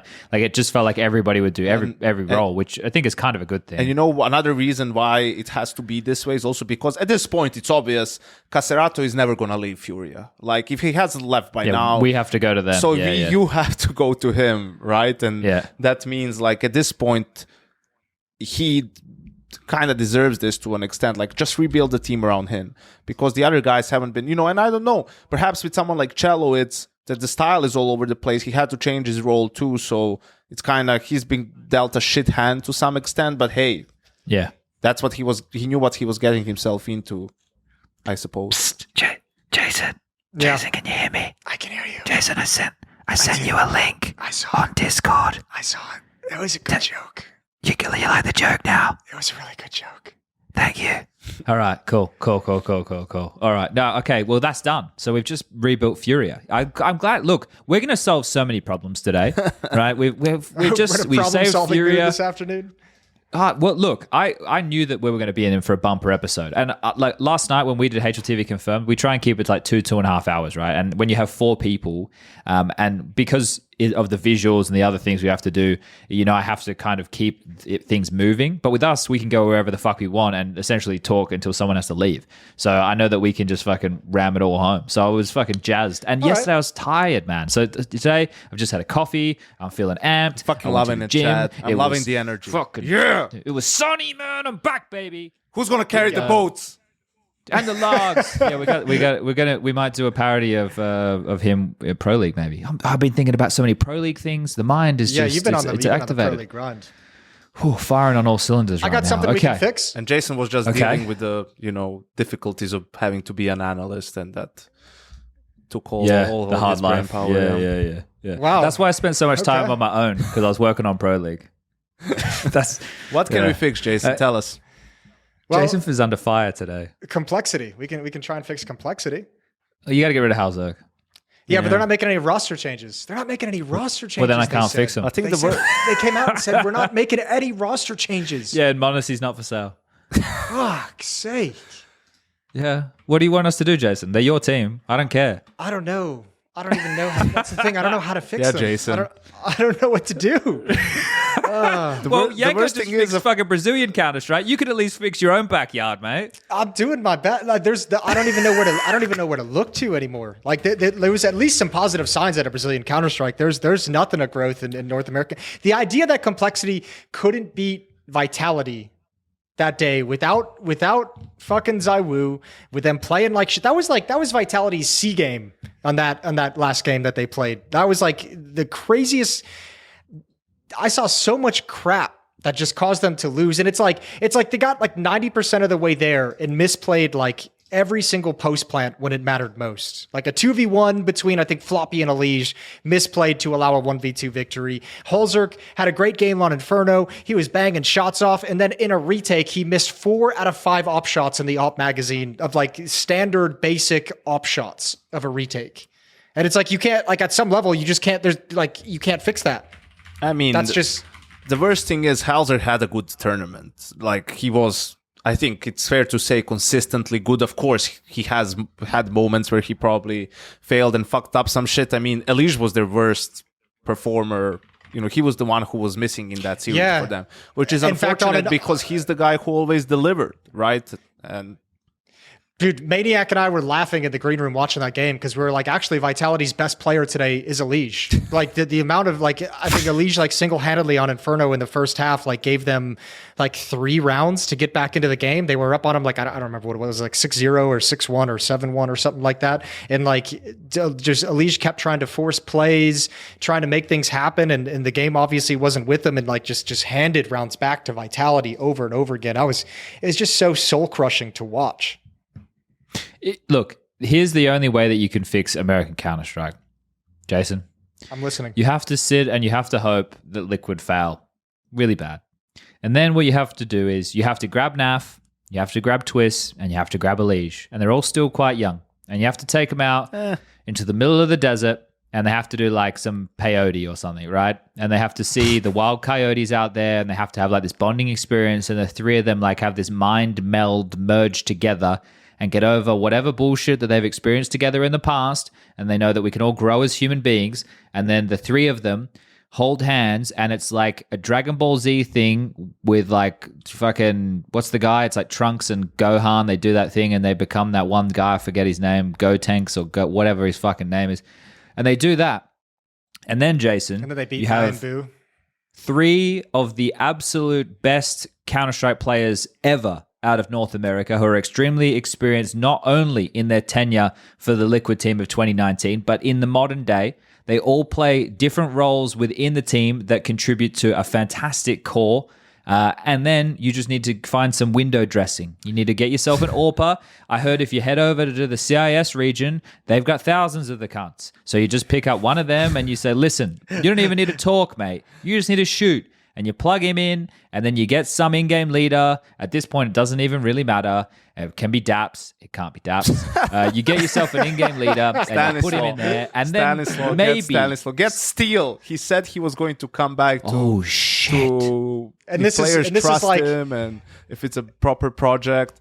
But I like how you were framing it, Chad. It's like the window dressing is left, where actually what's left is like the meat and potatoes of the team, which is the in-game leader and the AWPer. Like those are the two of the most important parts, right? But you got the 3 guys, and I'm sorry, but I don't think like that it would work in the way you said it if you took them out, you know, to mind meld and whatever it is. I think it would work out more like it's like an orgy of the mind. Which reference did you mention about Dragon Ball Z? Yeah, I don't think it would be Dragon Ball Z. I think it would be more like X-Men, right? Where Elige Professor X just tries to mind control the other 2 guys and like get them to do get them to do his bidding, right? But then it would go terribly wrong because he's old now and he would just end up killing like half of the mutants, like from Logan, you know, like I think it would take a very dark turn. I don't think it would work out the way you imagine it, Chad. Well, that's sad. I was trying to save North American. The problem is like Counter-Strike, OC fucked himself with going to NRG. Now everyone thinks he's like absolute dog shit because of that stint, right? Like there was a lot of, I was the one also banging the drum for him instead of Halzerk. Yeah, me too. Yeah, right? I was Because with you there. I thought that could work, and it's just tough without like knowing the inner workings of the team. Is like, how much do they value Floppy? Like, do they think like he's doing his job? Like, him and Grim are like the two also unknowns. It's like who here is like gonna be a little bit more of the guy. You can't both be just like supporters. A guy. Well, You know, I mean, maybe the guy. and like not being a someone has to take a little bit more responsibility in that team for fragging outside of Elysian. Like, okay, Halzerk is the opper, so he's like expected to have numbers all the time. It's just, I mean, like think of how like fucking embarrassing it has to be if you're TC and you have to give that interview in the middle of a fucking major. Like that's such a crazy interview to give after a game. Hit me with the cliff notes. It was right after they got blown out by Maus. Like what was it, like 13-1, 13-2 in two maps in the 2-0 game, and he just came in and he said something. I'm going to paraphrase this, but it was like we need our players to realize they have to show up each and every day and each and every round and give 100%. They can't just take rounds off and give their best when they feel like it. And like that's such a fucking crazy thing to say. Yeah, you didn't see that? I'm seeing it now from your mouth, mate. Okay, yeah. Dude, it's like I saw that and I was just like mind blown, and I was like at a major as like the sole North American representative, you got your owner flying around the world like 6 times a year trying to raise money to buy this org back from fucking Game Square during this phase acquisition. At least they got the sticker money, baby. And as players, you're just like in there like, yeah, today's really not the day. Oh, this round didn't go the way I wanted it to. Oh, we're not playing the way I really like. Like, fuck off. Like that. But isn't this... What a fucking barrier to being a good team is, again, just having like a mental deficiency for not try, I guess. Hasn't this followed a couple of the names in that roster for a while though, Jason? Like, yes, in terms it did, of, Chad. Ding, ding, ding. So then, well, I'm no professional in the field of being mentally fucked. Actually, no. You might I'm not a actually be a professional in good the field. case. I'm very experienced at exactly that. But the thing is, it only comes from within when you can fix that, Jason. You can't. How are you meant to fix it from the outside? I don't know. Well, unless you bring in, you can either use the carrot or the stick. Some people use both. I do like a bit of the stick every now and again. Give people a bit of a whack. Sure. The carrot should be winning and playing as a team and getting to be a professional Counter-Strike player. So the carrot, I feel, exists at all times in what we do. So I have isn't there a certain point where we pass we cross this threshold where it's like, well, they can't be saved? Doesn't that happen at a certain point? I think it just also, as we've seen, Jason, the problem with complexity is like they just need to get paid more, because that's when you start trying all the time. Sure. The right? Like you don't try there. first and then get paid. You get paid first. You get paid to try, Yeah. But I think it's just a little bit of that, just players being sort of too spoiled and not understanding like how good they have it. And if players have that sort of an attitude, you're never going to be successful. Like you're never going to be consistent. And the players who do that, they need to be removed. And then you also need to do a better job of creating team like culture, a right? proper culture. Yeah, that doesn't have that. And that's also the job of the coaching staff and management, right? Like to create that environment, the captain, but it's like it takes every player on the team to be able to do that, right? Like it can't be 3 guys pushing everyone else. Like, no, you need to get players who have that mindset, not try to create that mindset in a player. But that's why big, tough wins or like breaking through a threshold that you've been struggling to do as a team is such like a bonding experience in that regard, right? Coming back in these really tough matches or grinding it out from 0-2. Which would have been beating Vitality, surely. Yeah, absolutely. And then what they got absolutely banged out by Maus and FaZe. Like they were not even competitive in those 2 series. it was almost fate that they had to play FaZe, isn't it? Like it.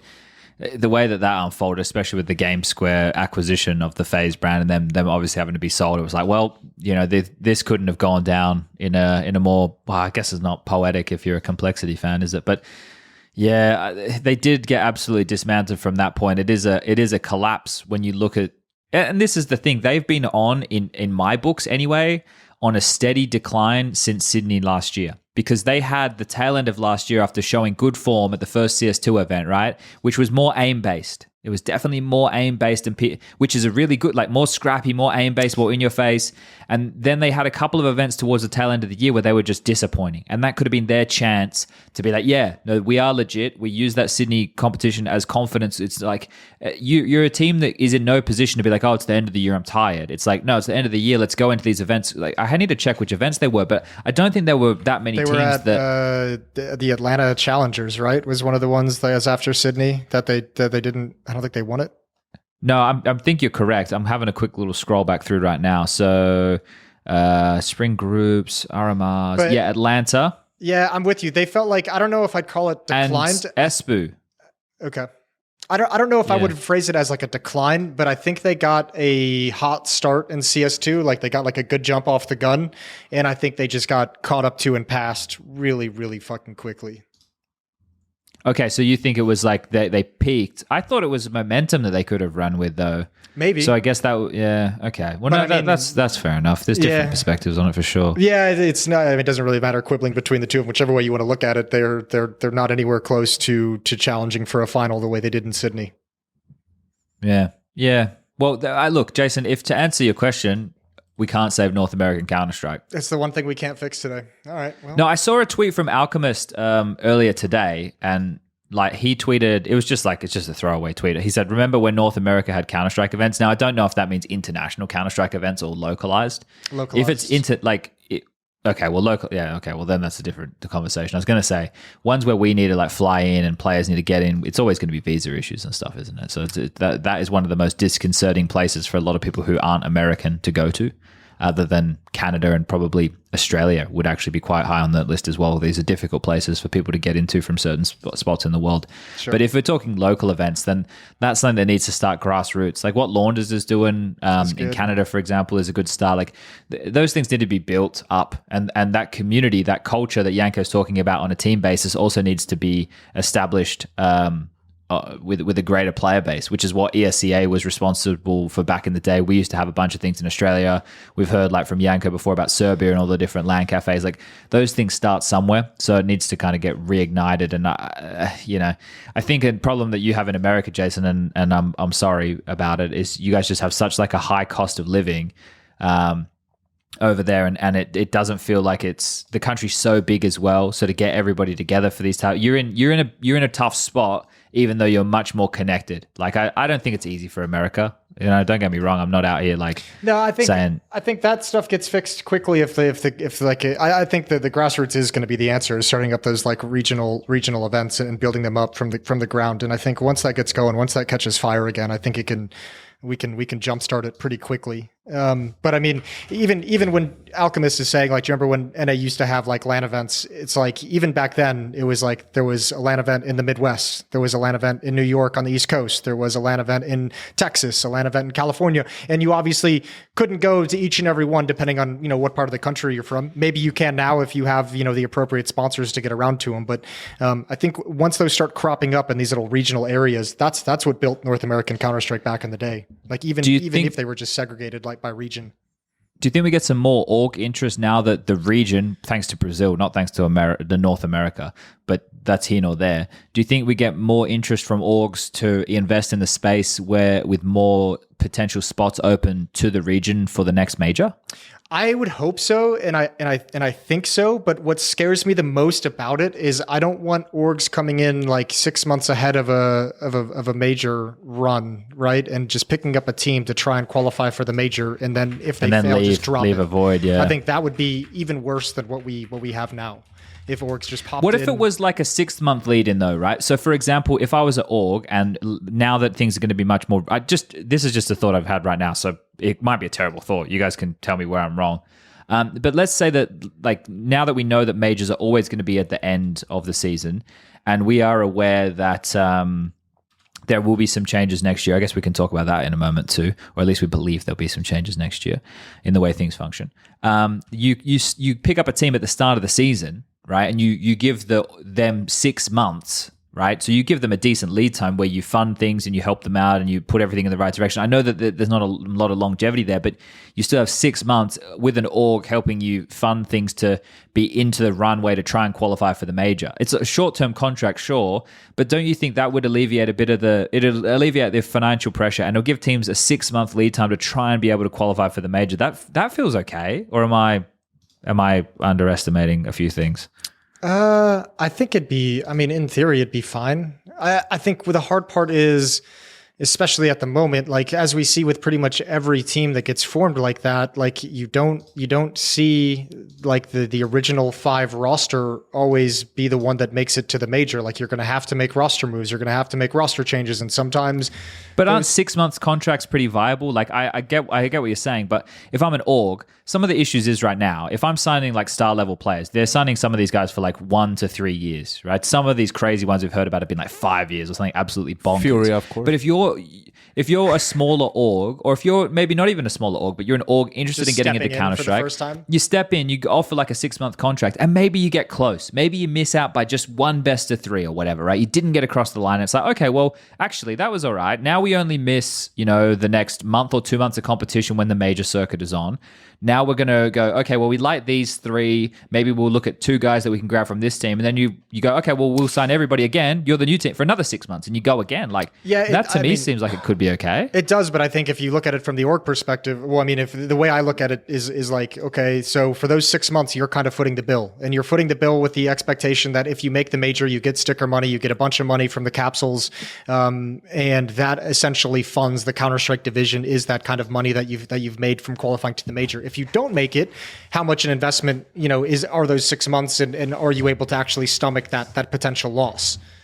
Sure, but that's the thing, I guess, though, right? Like, and for some teams, it feels like it could be worthwhile. Yeah, and then can you create a business plan that would help negate those costs across a 6-month period? Or can you create a business plan in those 6 months of content of whatever that you can sell to sponsors that give you the money to sustain the next 6 months until the next potential major?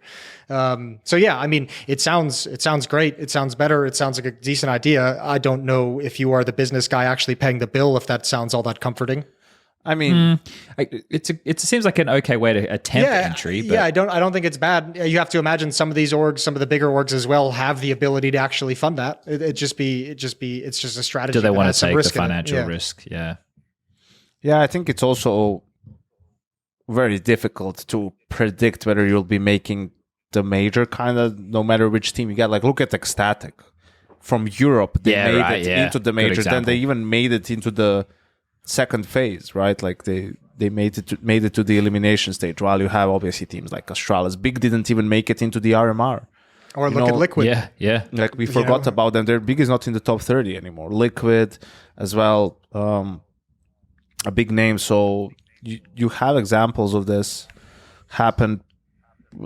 Gamer Legion initially didn't even make it, right? Like they got added last minute. Yeah. So they got the golden ticket from Charlie and the Chocolate Factory, man. So I think obviously the major is the biggest thing probably for an org, especially if it's not like a huge org that gets a lot of revenue from sponsorships, from selling merch, all that sort of stuff. But I think it's still not realistic to only plan for that, right? Like. The only way I see it happening is if, let's say, a team like Boss is showing promise, and then you show up and pick them up and give them a salary so they can don't have to worry about paying rent and all of that stuff, and give them like boot camps in Europe and stuff, so you can accelerate their growth as a team, right? Like, because you believe with that in the Americas RMR, like especially now with more slots, like you could be making the major, right? Like that's sort of an environment in which I think it's a win-win for both parties, right? Because I think, yeah. I think the problem too is like what kind of who do you go to get kind of like who do you pick up that's going to be able to give you like I don't want to see an NRG team put together with the lineup that they did that was clearly never not going. They were given their own autonomy to make the decisions. Yeah, and that's what scares me a lot is like you have a team like that's kind of built by the players, and from the outside everyone's just like this roster looks shit. Yeah, but okay, all right. Look, we can't get past every single pitfall, right? But like that is no. I know this, but I'm going to personalize this for a moment, right? Because the thing is, there are definitely people who are in the space who can offer advice on these type of things, and not everybody is going to hit a home run, right? The thing is, if every org went out and grabbed like a pundit or someone who's been an ex-professional player or someone who's been at this or been that or glued in with this and knows the scene, not everybody is going to be through to the top 24 of Counter-Strike, right? Some people are going to fail. And that's what happens, right? In these business endeavors, because that's what it is. And in a competitive environment, not everybody's going to be able to stick the landing. Like, okay, so with the FlyQuest situation, well, that's where Greyhound went, right? So Greyhound quickly capitulated. They didn't earn the sticker money, and this isn't me ragging on the boys, right? I had a fairly good understanding that they were going to have a tough time for two reasons. One, I predicted at the start of the year that they wouldn't qualify for the major, and that's not to shit on them because I obviously want Australian Counter-Strike to do well. Like I'm not sitting here defending like some legacy that I wasn't even part of the best Australian roster that existed. Justin, Aaron, and Liaz, they were 100% with Gratisfaction in the New Zealander. He needs to get his flowers, and then obviously Jacob, right? They were the best that the region kind of got to offer as a team to go and fight. They made it to top 4 of a major, but with Dexter coming in, he was going to teach them how to play better Counter-Strike, right? And then you could argue, well, then they should have qualified, right? No, because in my mind, what happens is he's teaching them how to play Counter-Strike overall on a better level. And that's going to take time. And then when you're in a pressure environment and you've been advised on the correct decisions, the decision trees that you're going to start making as a team, people under pressure of that environment are going to crumble. Right, that is going to happen. The pressure, you're more fatigued, you're stressed, you're worrying about all these things that you've learned. You don't want to make a misplay. Whereas when your system is looser, when you aren't playing something that is, I'm not saying Dexter is super rigid, but he definitely has a better fundamental understanding of how to play Counter-Strike than the rest of the players in the team based on his international experience. So before, they would have been a bit streakier. Alistair could have popped off with a 3K with the AWP in an intense match. And you can do that when you're getting loud and fired up and you're finding the gaps and you're playing against Chinese Counter-Strike teams because there are more gaps. That type of stuff can work. But where Dexter was taking them, in my mind, was to more of a promised land, to a better style of CS. So that was one problem. And the other problem was we saw Lin Vision in Pro League last year. They could fucking shoot, and they were different from what we've seen from Rare Adam and Tai Lu. They get loud. They look like they're these guys who actually enjoy playing Counter-Strike together. They have different ideas out of the box, and the Mongols are a good Counter-Strike team. Like they're even elevated. They're not even just an Asian team anymore. They're just a good Counter-Strike team. So I thought they were always going to have a tough time, and then they didn't qualify. Then Greyhound capitulated. Then Harami, or whatever the guy's name is, he puts out that tweet, right? So being like, Talon going to pick up Greyhound and JKS is going to join. Like I've been talking with the Talon guys for a while now. This is way before Greyhound didn't qualify.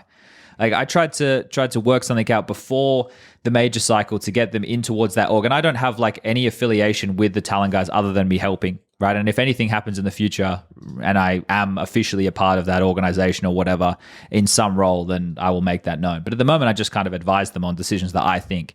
And I'm advising them on decisions that I think based off of where I stand. I don't have any intimate knowledge of the Greyhound guys, but when I watch, I think the issue that they have right now is Alistair's not good enough on the AWP, and I don't think Liaz is delivering as much as he could. I think we can get more out of Inns and Vexite into the future of the team for sure, and I think Dexter is an in-game leader, the best in-game leader from the region at the moment, right? So with Talon, right, like with trying to pick up this team, I said to him, look, now that they're free, you can just pick up all of them because you're going to get a bunch of events, right? They're going to have Pro League, they're going to have Chengdu, they're going to have Dallas, they're going to have all these things. And then you can give them a runway until after Dallas. So they because the whole thing is getting the reason that I like what these Talon guys were hoping to do was because they were going to make it possible for the team to spend as much time in Europe and boot camp as they needed. That was one of my things. I said to them out the get-go, I said, if you want a competitive team from Australia, they need to be in Europe 75% of the year. 70 if they want to be competitive, like an actual competitive team. I don't mean like rock up an event and get an upset victory and maybe like eke into a playoff. I mean to be an actual competitive Counter-Strike team, you need to spend a shitload of time in Europe. And that's what I advised to them. And about the Alistair and Liaz thing, that if things don't look like they'd be improving, that maybe there would be names that need to be replaced in the future. Now, they obviously ended up at FlyQuest. I don't know what the deal looks like over there. I don't know what type of agreements they have over there. I don't know anything that happened in that regard, right? I literally have no idea. I can just tell you that they are looking to boot camp in Europe. Yeah, you know, well, which your is space, great. right? Yeah, they asked about It's going to be super necessary. But one of the things that I think they wanted to stay together as a 5, right? So we'll see what happens with that, how it goes into the future, and if anything comes of it, because they definitely need to be in form. They need to play European Counter-Strike to be in form. That's one of the reasons that the Mongols were able to accelerate where they're at, is by spending more time in Europe. And obviously Mongolia, 130 ping or whatever, playing on European face, it definitely is not a privilege, but it's more of a privilege than playing from Australia, right? So I just look, Jason, back to your point, right, about these teams making decisions. They clearly have made a decision to want to stick together, right? The Greyhound guys. So we'll see what the fruits of that labor are, and we'll see if the people have been honest with the FlyQuest org about the potential need for changes in the future. Because if nothing changes with all the extra practice and the extra resources that have come in their way, and they don't make any real incremental changes, if FlyQuest are just happy with them qualifying for the major and they get the sticker in the game, that's fine. But like, I'm thinking bigger than that, man. Like, I'm thinking a team that can go down competitive Australian lineup. Yeah, because fuck just making up the numbers, bro. Like, fuck that. People's like, pick'ems. Yeah, like I want them to be good, man. And like, because I have, even though I haven't lived in Australia for a long time now, I still have national pride. Like, I like to be able to go, these guys from this part of the world who have grown up in similar circumstances to me, they are able to achieve something on the global scale, and I know how difficult it is. Like, I can empathize with them like in a heartbeat. Like, I know how fucking tough it is, especially with the different type of sacrifice that you have to make. So we'll see what happens with them. I hope that they're able to spend enough time in Europe and balance things out, and get some better results, because it would be nice. It would be nice to see. You know, do I think that if JKS can't land on his feet and find a team, and he would be interested in going to that project, they should definitely consider that. You'd be crazy not to consider that. That would be wild. Anyway, that's my FlyQuest bit. So I'm done now. Yeah, Sorry, guys. I think they're also in that problem what we talked about a little bit before about culture and stuff. Like, I think they just turned into tourists. You know, like in a sense of they were so dominant in their region, they would get to go to these events and then they would do nothing at the event. And they got okay with it. I feel that's the problem. Like, they just got content with that, yeah. Content and way too comfortable with how it was, which isn't good, obviously, but I don't know how much you can blame them because of the situation in which they were in, obviously coming from the region and not having too much backing from the org. I mean, it was all dependent on the sticker money, and sure, they could do boot camps here and there, but it's more about everything around it, right? I mean, they didn't even have a coach for the longest of times, the only team to not have that. So I think what's going to be necessary, especially if they don't change players, and we just talked about how that's really hard if you don't change the players, to change the culture with the players that you have, but like up the professional aspect of the team, right? Like, give them more tools, obviously boot camps, but give them more tools, have like, you know, whether a performance coach or just make a case of doing that, like changing the culture, right? Not just like going and keeping everything the same and just going and being more in Europe and practicing more and all that stuff. So I'm hoping that FlyQuest as an org is going to be aware of that and kind of approach it that way.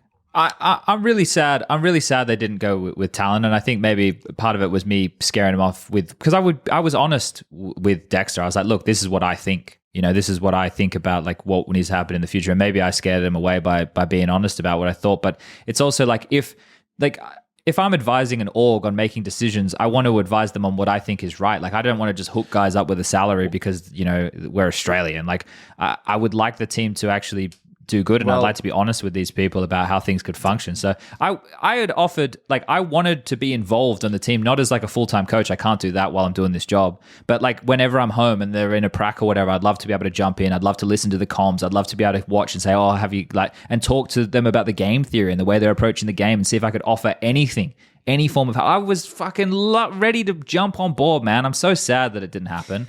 Yeah. Fuck. Well, I think also, and I'm going to be a doomer again because that's just who I am, but perhaps that was one of the reasons that, you know, they're still just more or less content with the situation, right? And with FlyQuest, perhaps the requirements wouldn't be as severe. It wouldn't have to be as many days away You from wouldn't have to home, listen to me. right?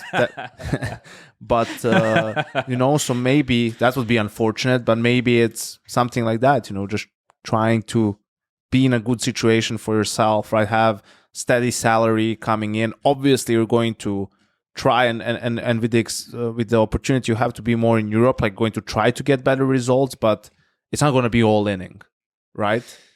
Yeah, I hope that's not the case. What they did, but you can still help them out even though they're in FlyQuest, Chad. No.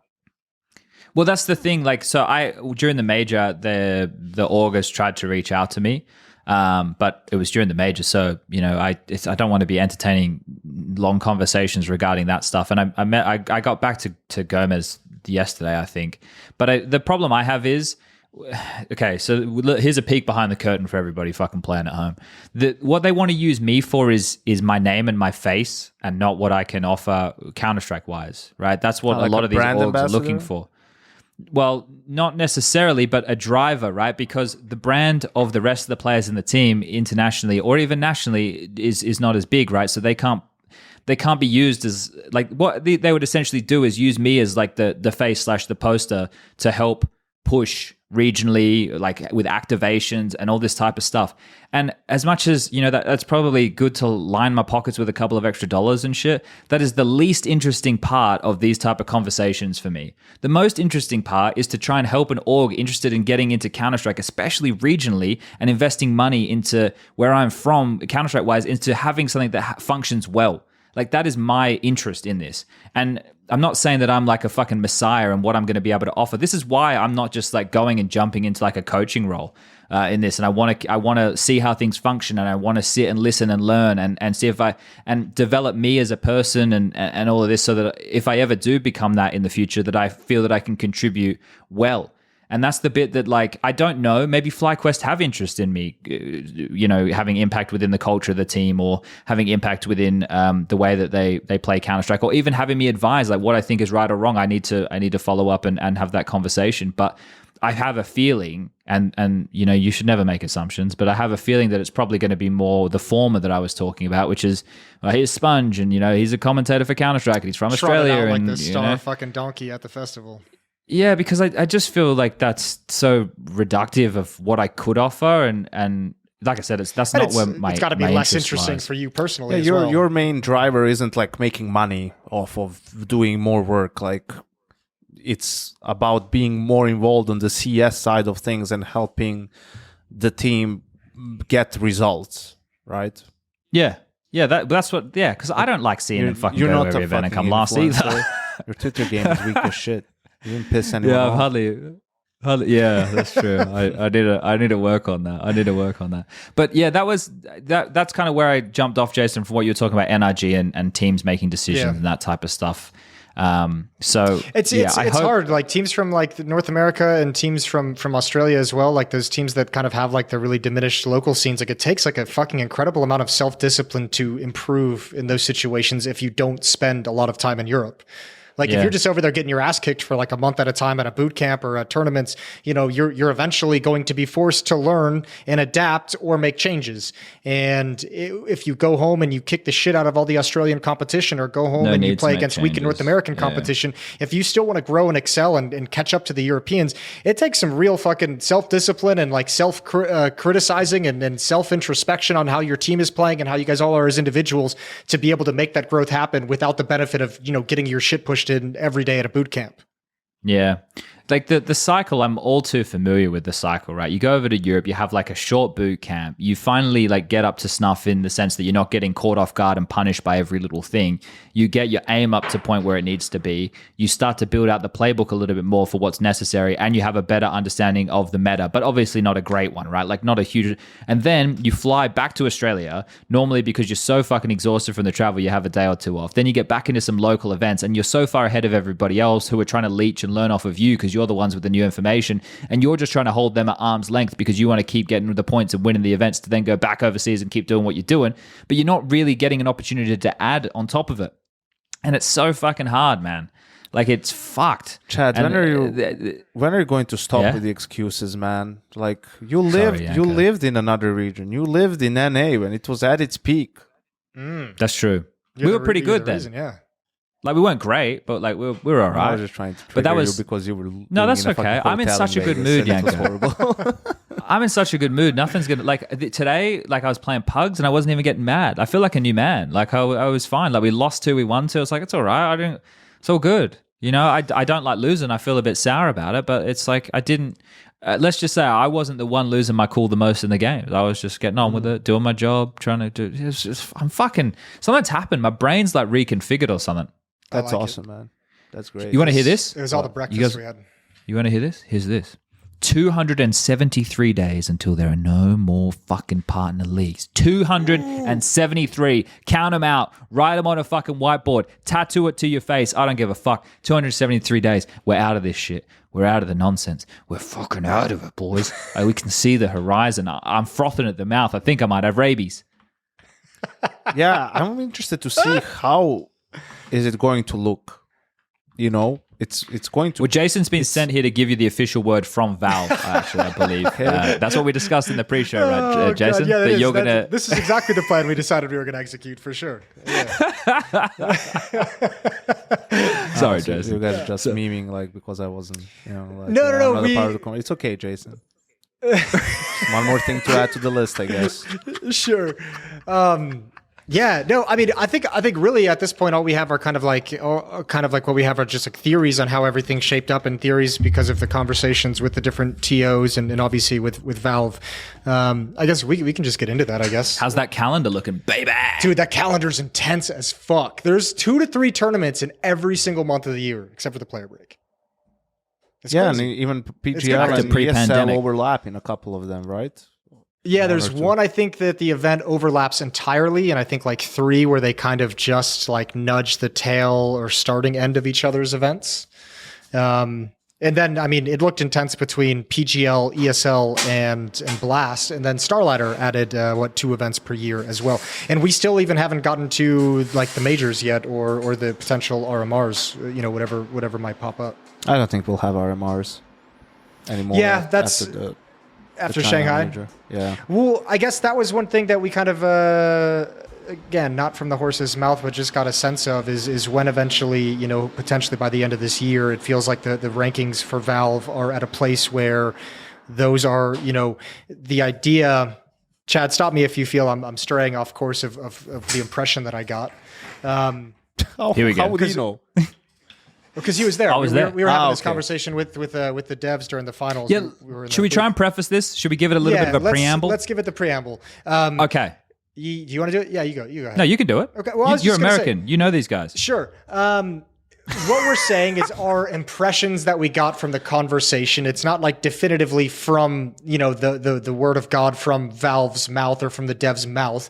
It's just kind of the impression that we got from the information that we've gathered after a bunch of different conversations and questions of how this, you know, in theory will operate into the future.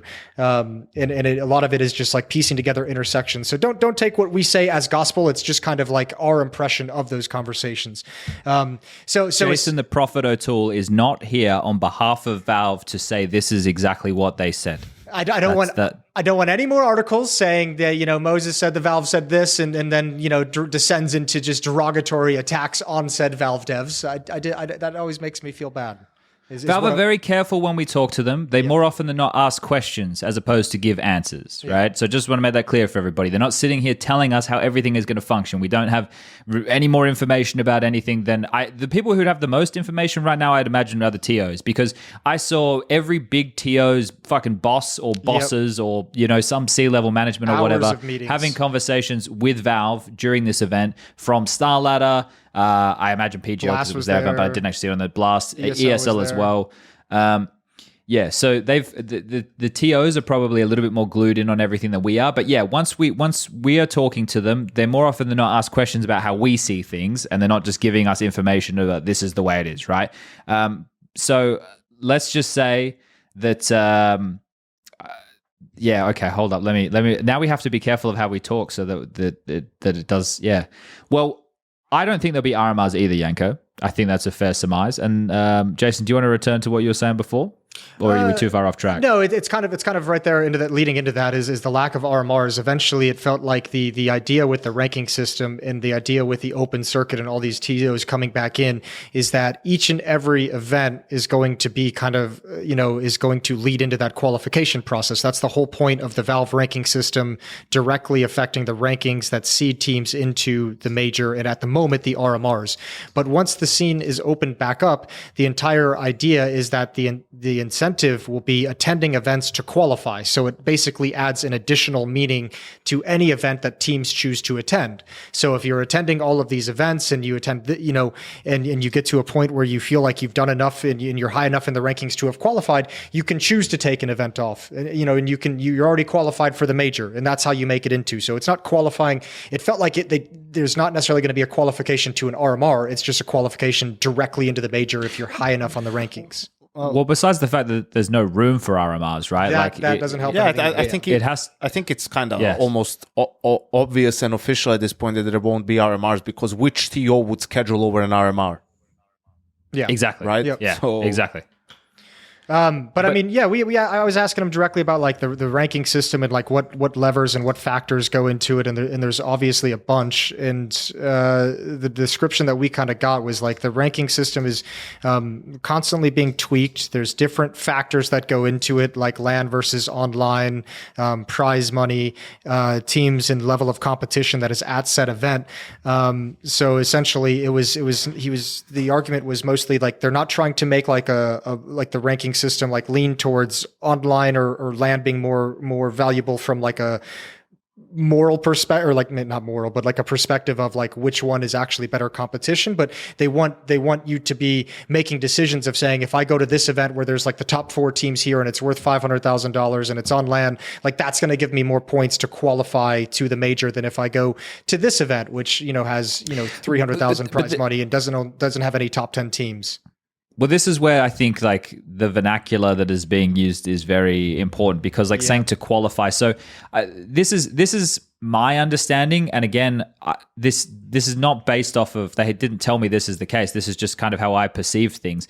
But throughout a season, so from January 1, it'd be a bit later than that because obviously we have the tournament break. But when tournaments start from January 1 up until some unknown point before the major, I would speculate about a month, right? About a month before the major beginning is probably where there'll be a cutoff exactly on the rankings, right? The Valve rankings that will continue to be tweaked, right? And then from that point, the 24 teams will be selected. And I still assume that it will be based entirely on the premise of, like regional representation. So how well do teams do at previous majors? So before we get into the mud about other little details, that's kind of what I think. So and then with what Jason's saying, it's not like if you go to this event, there's this many points on offer.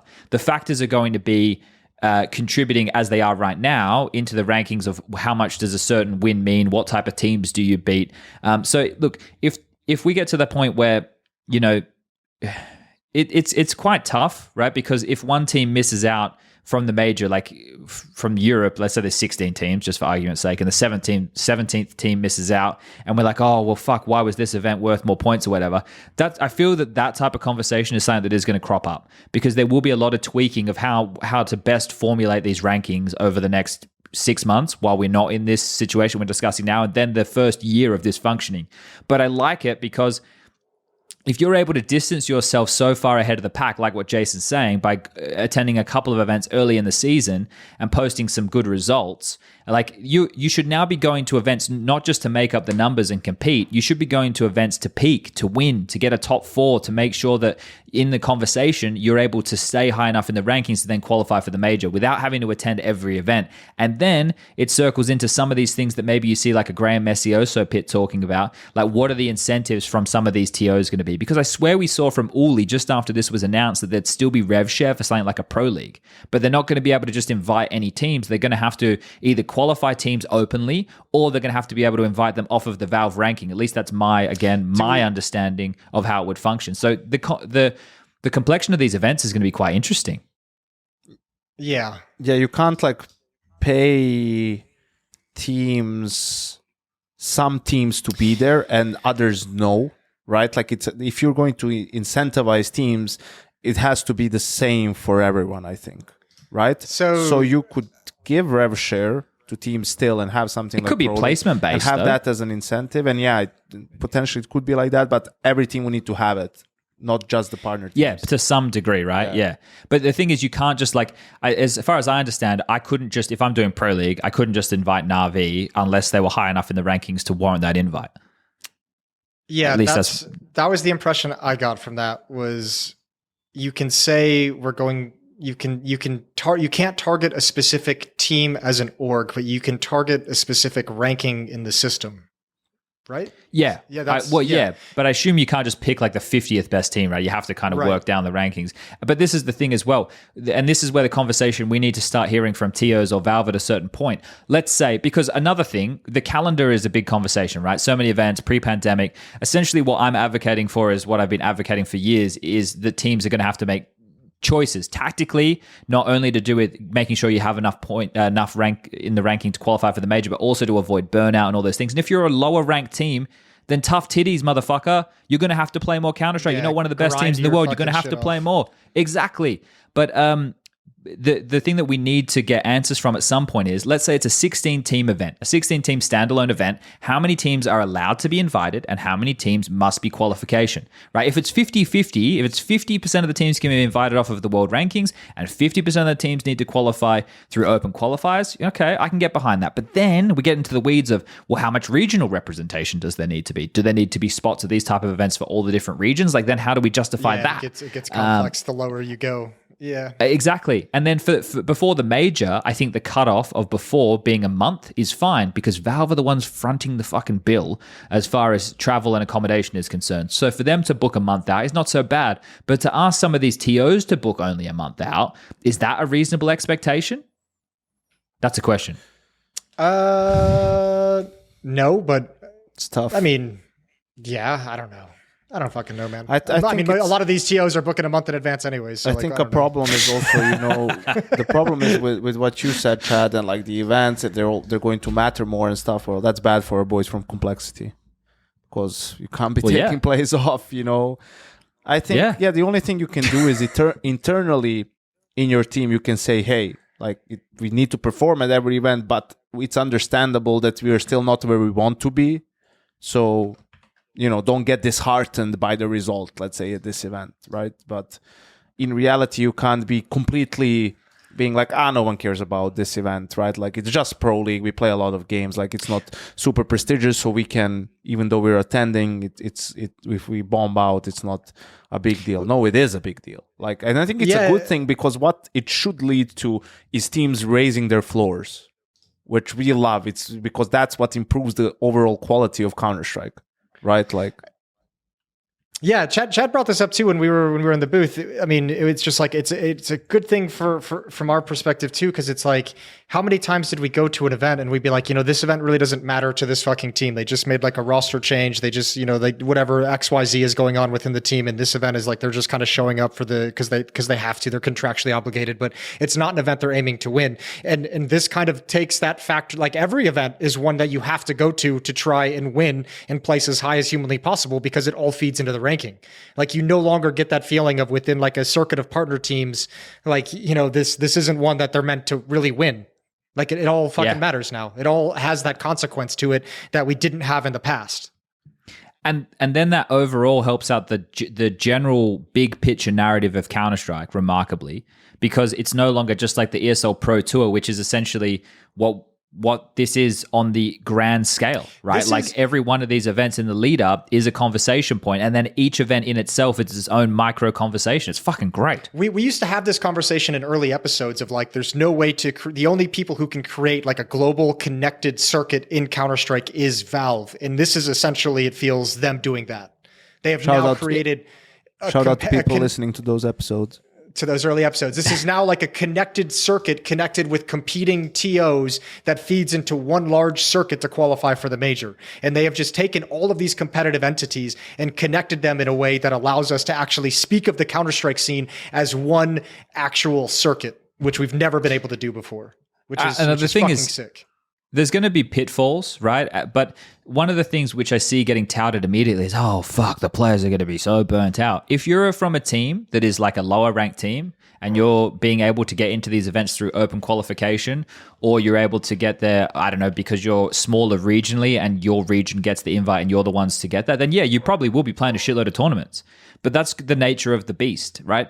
This is a competition. And I think that this whole conversation about burnout and everything, if you're one of the top 10 teams in the world and you keep going to events and you're placing within the top 8 for the playoffs time and time again, then you're going to be earning your keep and you're not going to have to attend every event every weekend. And I don't expect, if I was to make a projection, that the top teams will be attending every single one of these events. They can be more selective.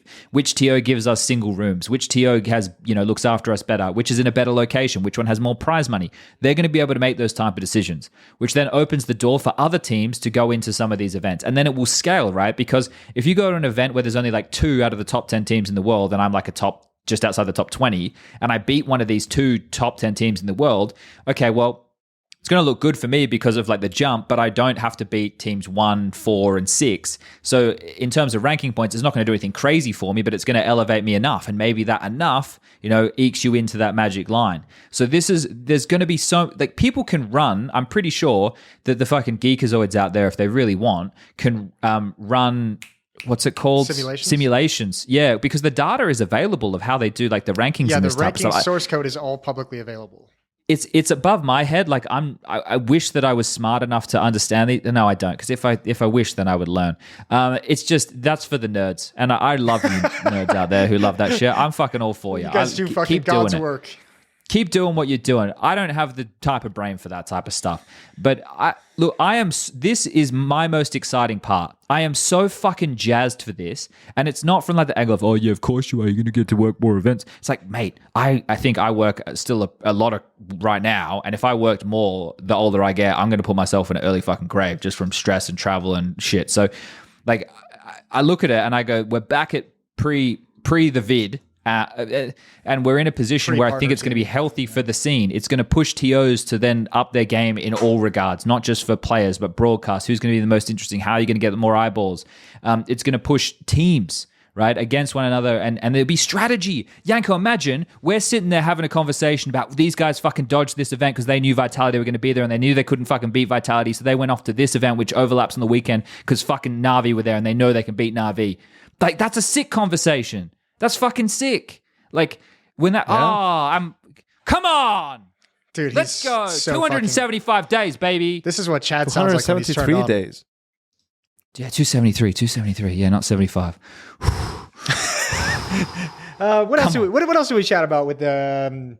I got the distinct impression from speaking with them that there's no cheaters. I think they said Jason, there was not a cheating problem, and they said that they don't know what everyone's kind of talking about, and they have not been able to discover and replicate any of the cheating issues. I can't wait for the Reddit thread.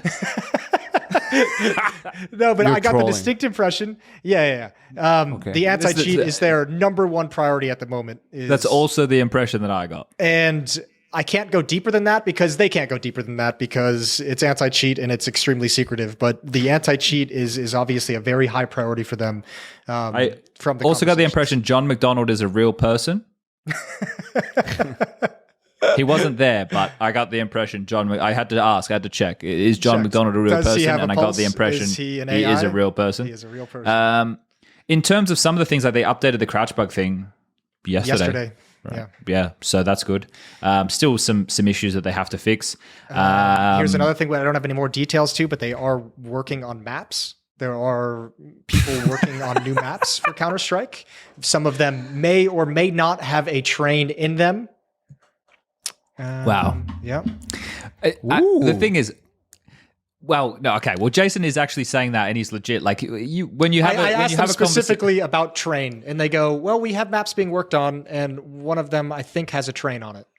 Yeah, that could mean anything. It could be fucking Dust. It could be Dust 3 with a train rolling through it. I don't fucking know.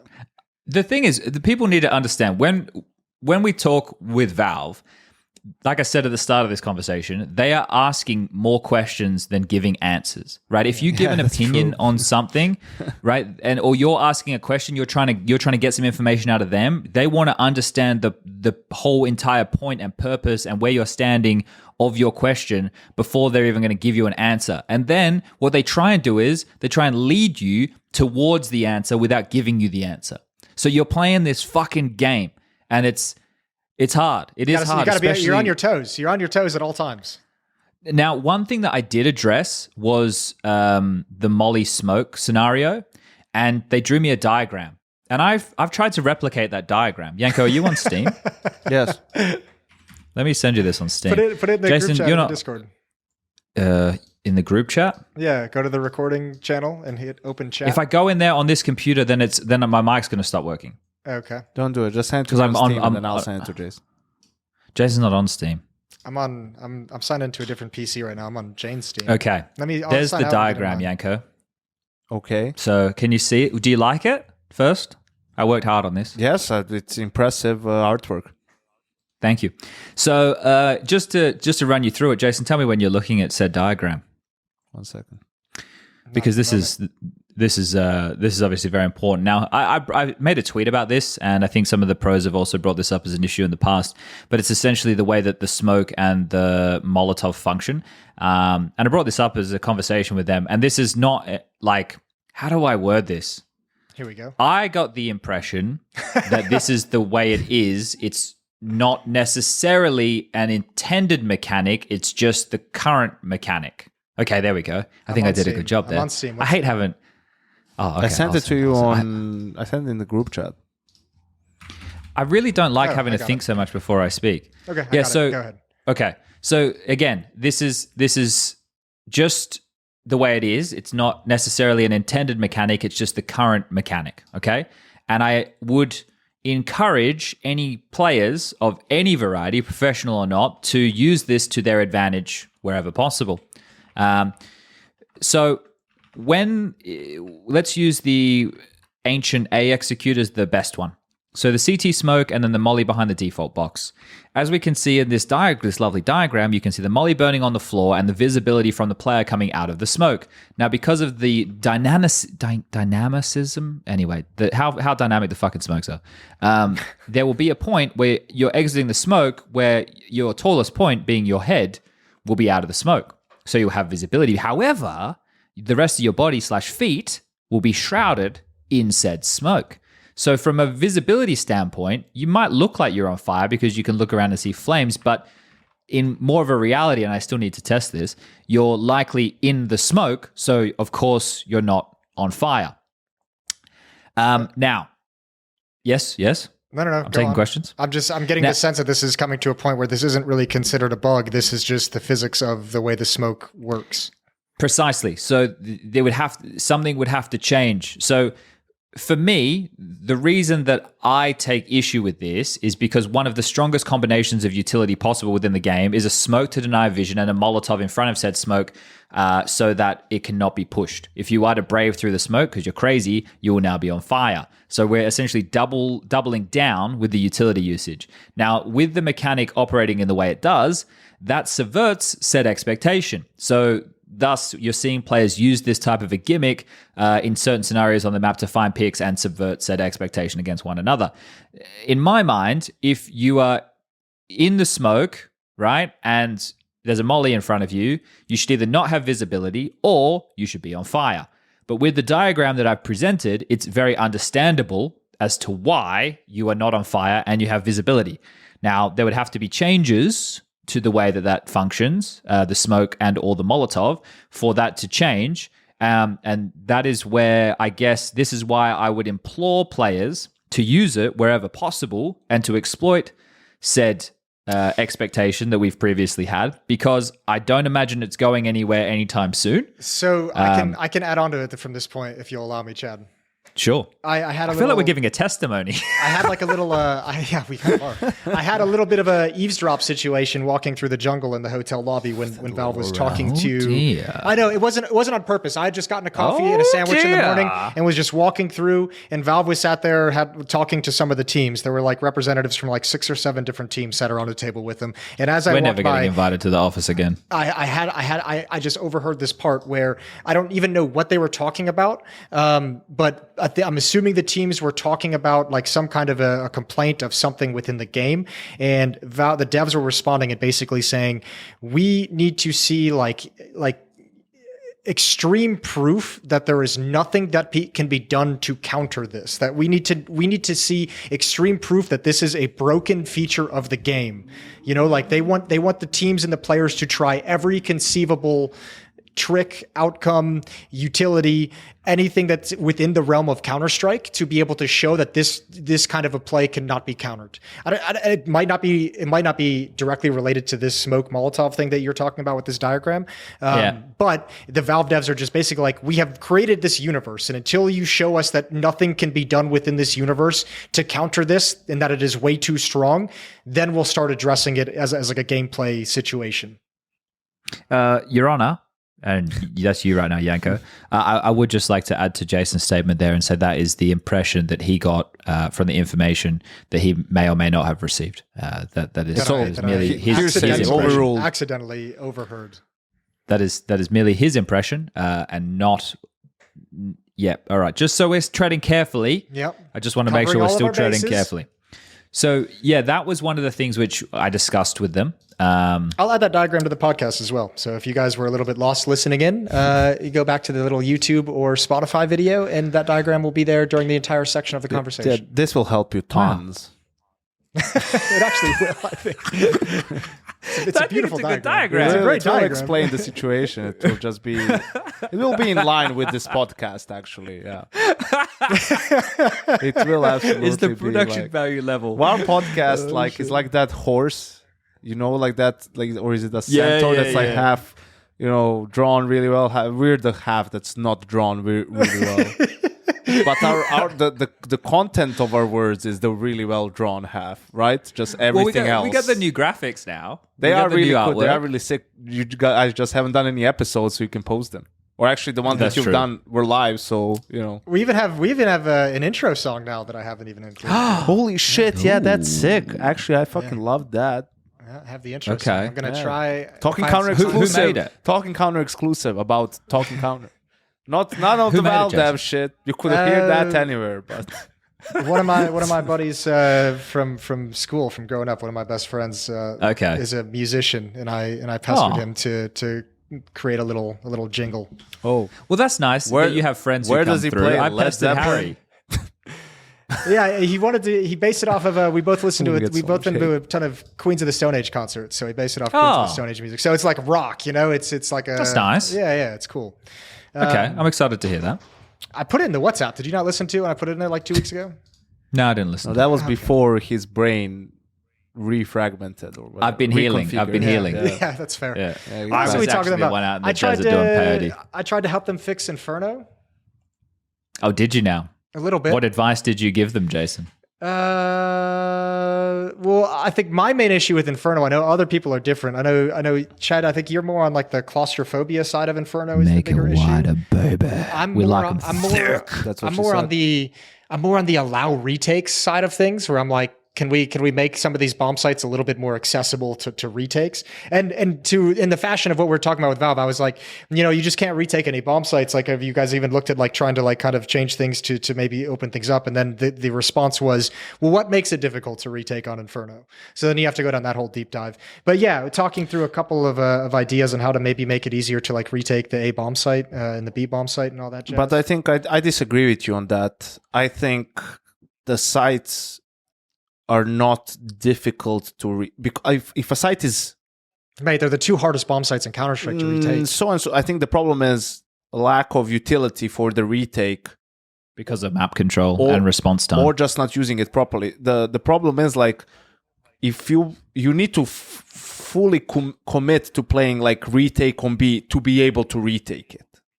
And you feel me? Like Well, Yeah, you play the block a lot. I'll play for banana control a you lot. spend a lot of utility at the start of the round in banana, even though you want to play retake, just so you fake it, right? So the other team doesn't really see it coming, right? So they have to use their utility to take banana control, right? They're not sure what you're doing. And then also on A, I mean, you're blocking stuff. So the way you would need to do is like, sure, you could maybe use some minimum amount of utility at the start of the round in banana to at least make the T spend something. But after that, you just need to play 4A and save nades for the retake, right? Like if they come A, okay, you have good setups and crossfires to kill them. If they come B, you have the nades from the A guys to execute the retake. And the B players, hopefully can maybe it's the Opper, maybe he gets a kill, maybe it's a spam through the smoke, maybe that guy has 1 HE where he can make a play, or it's like a flash to make a flash play, something like that. And then you need to commit more utility for the retake, because yes, I agree with you, the sites are really difficult to retake with no or low utility, but I think it's a combination though. This is the key point. Any site that's difficult to retake, it's difficult to take. No, at least on paper. Yes. The only thing is that the T's have the inherent advantage of deciding which side they want to go for and knowing like exactly the utility which they want to use, where the CTs are working a little bit in the dark and they're spending their utility to either gain information, defend areas on the map and all this stuff. So I think we discussed that. That's like more of the reason for it. The crux. But they all kind of flow into each other, right? Because Jason's saying harder to retake. I'm saying wider. You're bringing up like certain like ways that the map forces you to do certain decisions, right? And that's all. If in my mind, if it was more difficult for the T's to get map control because it wasn't just a molly and a smoke, and then you've got brackets, right? If it wasn't just a molly car and then you keep layering molly's car and it has to negate any CT pushes because it's such a tight corridor. If it was wider, or if they could take more space, or if it had a different elevation, right? And that you were able to fortify the room a little bit more. Like CT's also re-aggressing after you've been forced off a banana. It's just like half wall smoke and then a fucking molly in front of car, and then you try and clear that out, but they can just boost logs, and now they're looking over the top. If you want to take back brackets, then you're going to do that on a bit of a timing. Maybe the flash is good, they could be anti-flash. Otherwise, you push halls, you push window room, there's small corridors, right? If there was a few more options, or things were wider, or there was like it all kind of plays into each other, because it all is all true. We use so much utility early, we don't have utility to retake sites, which then feeds into it's hard to retake. Like if I'm retaking A on Inferno and I don't have any utility to molly pit, right? Like think about all the spots. As I'm coming out of CT Arch, it's 180 degrees worth of angles, and that's before I even get towards the bomb site, where I now have to worry about graveyard, bike, headshot, balcony, apps, site, and then fucking the different boxes in sight, then short, then porch, then he could just be staying brackets. He could lurk out late long side as I'm now starting to, like, it just, and I know you could do that for all of the maps, but like you're saying, Janko, without that util, it kind of leaves you in a few positions where there's just a lot of factors, right? And I think some adjustments to multiple facets of the map would be very welcome, because I think that the nuances of Inferno are really cool, but I would like some variation in those nuances, or at least some play that could come through that would make some of the rounds feel a little bit different at least. Yeah. But we'll see what happens there. Gentlemen, I need to run to the bathroom, but I wanted to see if you were interested in pivoting to talking about the winners of the event. Yeah, we should hit the playoffs when you're back. And I too need to go to the bathroom, so let's take turns. You go first. All right. Then Jason. All right. What are you guys going to talk about while I'm gone? Yeah, we'll do that. Should I leave the door open? No, I'll close the door. Be right back. Man, his bathroom's fucking deep. If his microphone picked up fucking piss hitting the water, that'd be impressive. True. Or he could just change. Well, that would probably fuck something up with the recording, but he could just change it to the wireless headset and just keep talking to us. Yeah, that would be cool too. Or at the very least, keep listening. Yeah. But yeah, is that all the gems from your conversation with the devs, or? I did ask them to appear on the Talking Counter podcast. Oh, what was the response? It was no. It was not like a no, like we would never. It was more of like a no, thank you. Yeah, they did say no, thank you. It was more of like, they don't do a whole lot of like interview and media stuff to begin with, and the only time they really kind of do is when they have like a really targeted message that they want to get out to. And they were like, obviously, if we had some kind of a message or some kind of information we wanted to get out directly to, you'd be the first guy first yeah. guys we came to. They were like, we'd be looking at like, your guys' HLTV, looking at all like the Counter-Strike focused podcasts because that's where the Counter-Strike audience is going to be. And other than that, but in general, it was just kind of like a no, which I expected. Chad and I just had a little bit of a bet. I thought they'd say yes. Tag, you're it. All right. Peace. Maybe we can talk about like Volden joining Bleed, Janko. Vladan. Sorry, yeah. Vladen joining Bleed. Or Havu adding Jello. Or Rounds add Slowy and Pecco. I'm on the same page as you. Or Hooch leaves Aurora. Or Fang to play for Boss. That's really exciting news. Four's bench roster, Result joins Aurora. Yeah. Nip confirmed Wrinkle. That's actually all right. Wrinkle's been pretty good. Yeah, I think that's a name that's been, rumored to join, to go to a lot of teams, right? Like if you were looking for a young opper, I think Wrinkle was a name that was around. Was a name that, people were trying to give to Kassad. Yeah. to go instead of Cirque, but he loves his Bulgarian He's opera. been finding more success recently since a couple of the changes he's had. So yeah, so it'll be interesting to see how that continues. I think we'll see. Depends like who the final piece is a little bit for NIP too. But yeah, I'm not going to spend any time talking about this team. No. Amcal bench Nickelback. S-Dame joins as stand-in. I think that's huge news. Jason's not here to talk about Amcal. Jason is disappointed they didn't like bench everyone and shut down the org. You know what we didn't talk about, because this happened during the major, was Dupreeh joining Falcons. Yeah, I think I wanted to just mention that briefly because we were talking a lot about culture and these different teams. I think that's like a culture addition in a way.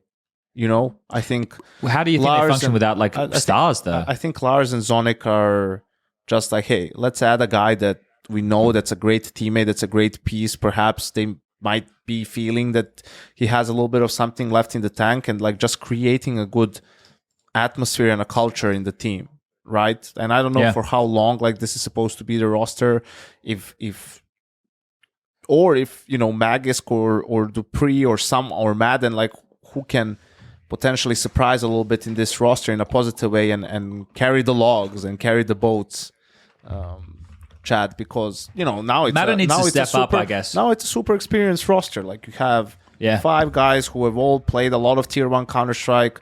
The Ends guys haven't won as many trophies, but Dupreeh and Magus most certainly did, and Zonic as well. And I think now, they have guys who are serious, who are professional. I think that was their biggest issue, with Boros. If it obviously wasn't his like mechanics or anything, and the fact he changed his mice.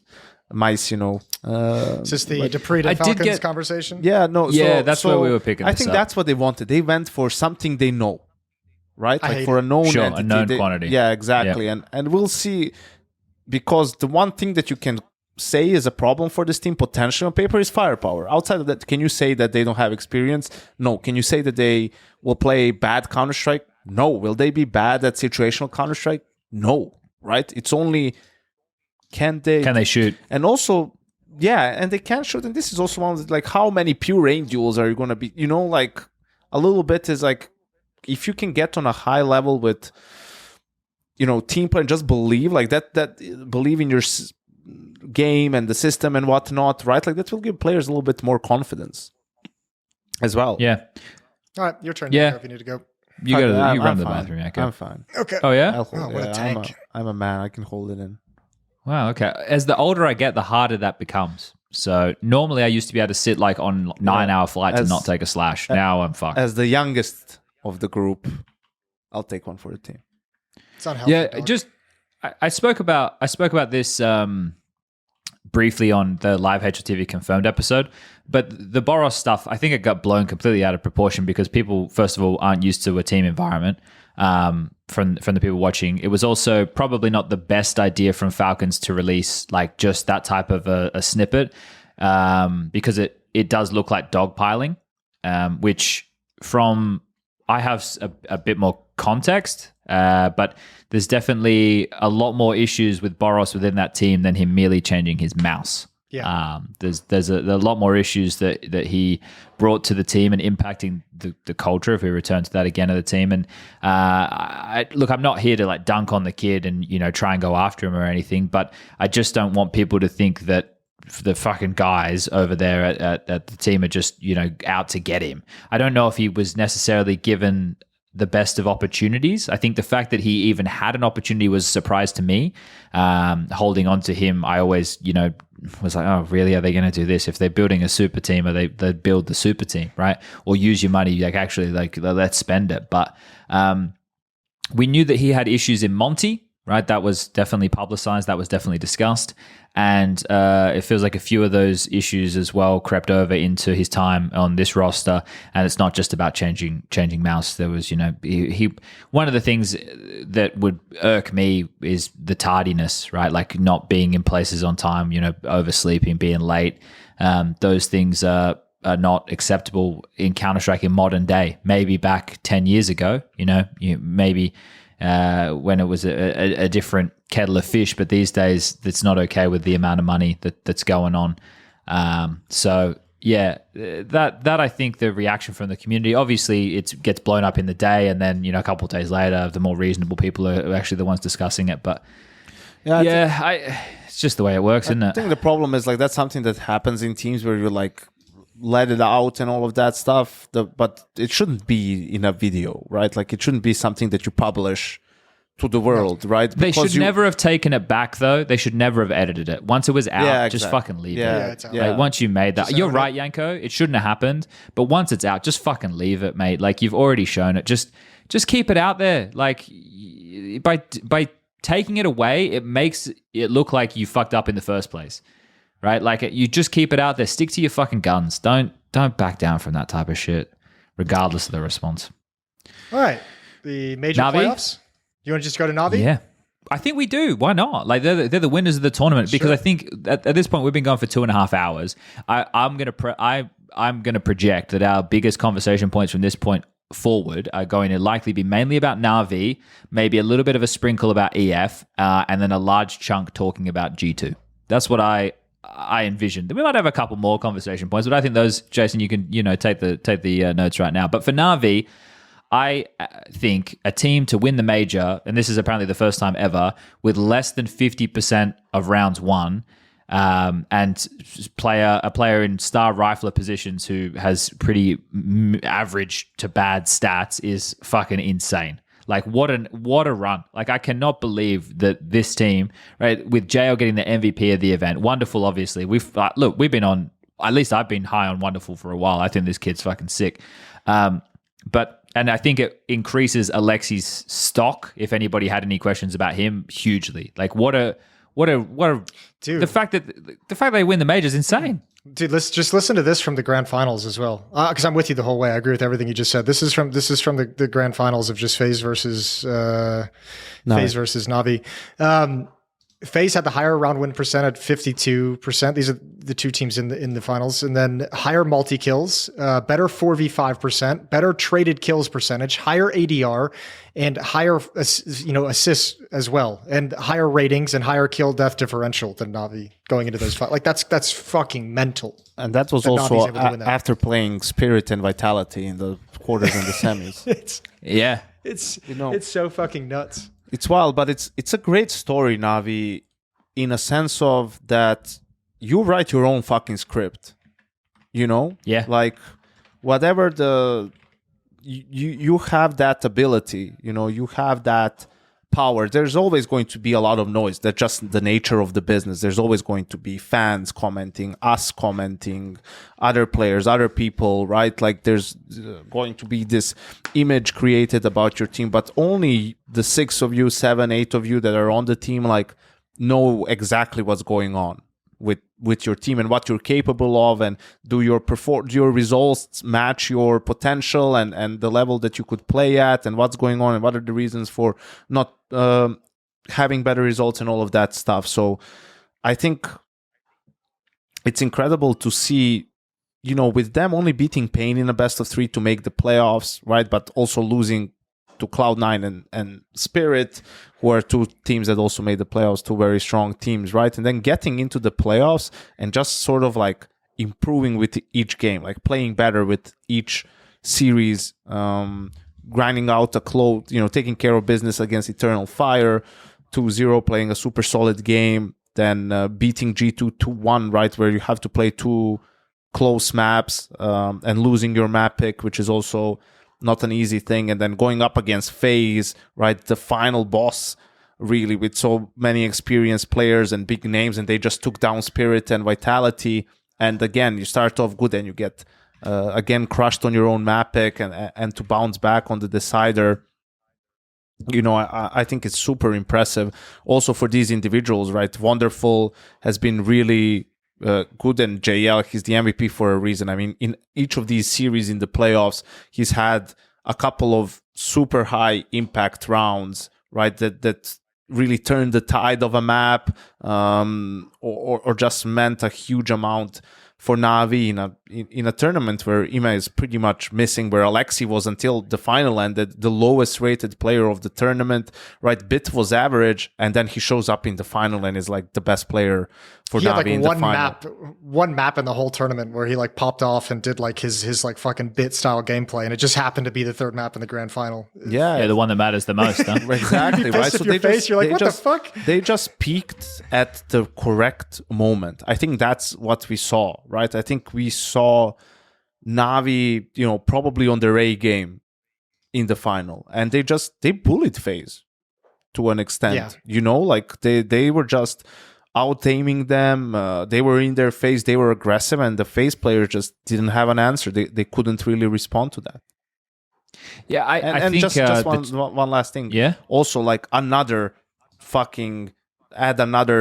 thing to Blade's resume, man. Like, definitely one of the greatest coaches, if not, after Zonic, because he's still with those runs and the Astralis runs. Like, I think Blade doing it now with an international team, as well with the players he's had at his disposal, not like really superstar massive names. I think that's super impressive. No, for sure. That's where I was going with this, right? Because Blade made a tweet yesterday, and he said, major review, being underdog is a huge privilege and it wasn't wasted, right? I'm with you, like, in terms of giving Blade his flowers. This is a big brain of Counter-Strike that we've, been looking at for many, many years, predating CSGO, but obviously in CSGO known for the flip side and always having like these more innovative I can't fucking speak, man. Fuck it. Thank you, Janko. Strategies. And then now with this team, getting to be the puppet master behind them, this is second major for him, second major for Bit. And I think having an in-game leader like Alexi, I think it's a nice fit, and maybe not a fit that I'd ever really considered before, because when we used to get like the comm listen-ins at Blast ages ago now, we're talking pre-Pandy again, I remember listening to some of Alexi's comms and the way he would lead, and this is many years ago, many teams ago, but it felt like he was quite micromanagey. And the thing is, if you've got Blade there as the teacher with Alexi, right, and they're going through the way that they want all of these players to react in certain situations, I think looking at the Anubis game against G2 is a good example, right? I understand the clutch that they won and those things, but being fluid and constantly being reactive on the CT side and going for pushes, like that is one of the hardest maps for teams to know how to do that, because your natural inclination as a counter-terrorist is to kind of, be more static. But in modern Counter-Strike, on most maps, you're very active. And on Anubis, you have to be the most active. As soon as information flows on how many players or what pressure you're feeling,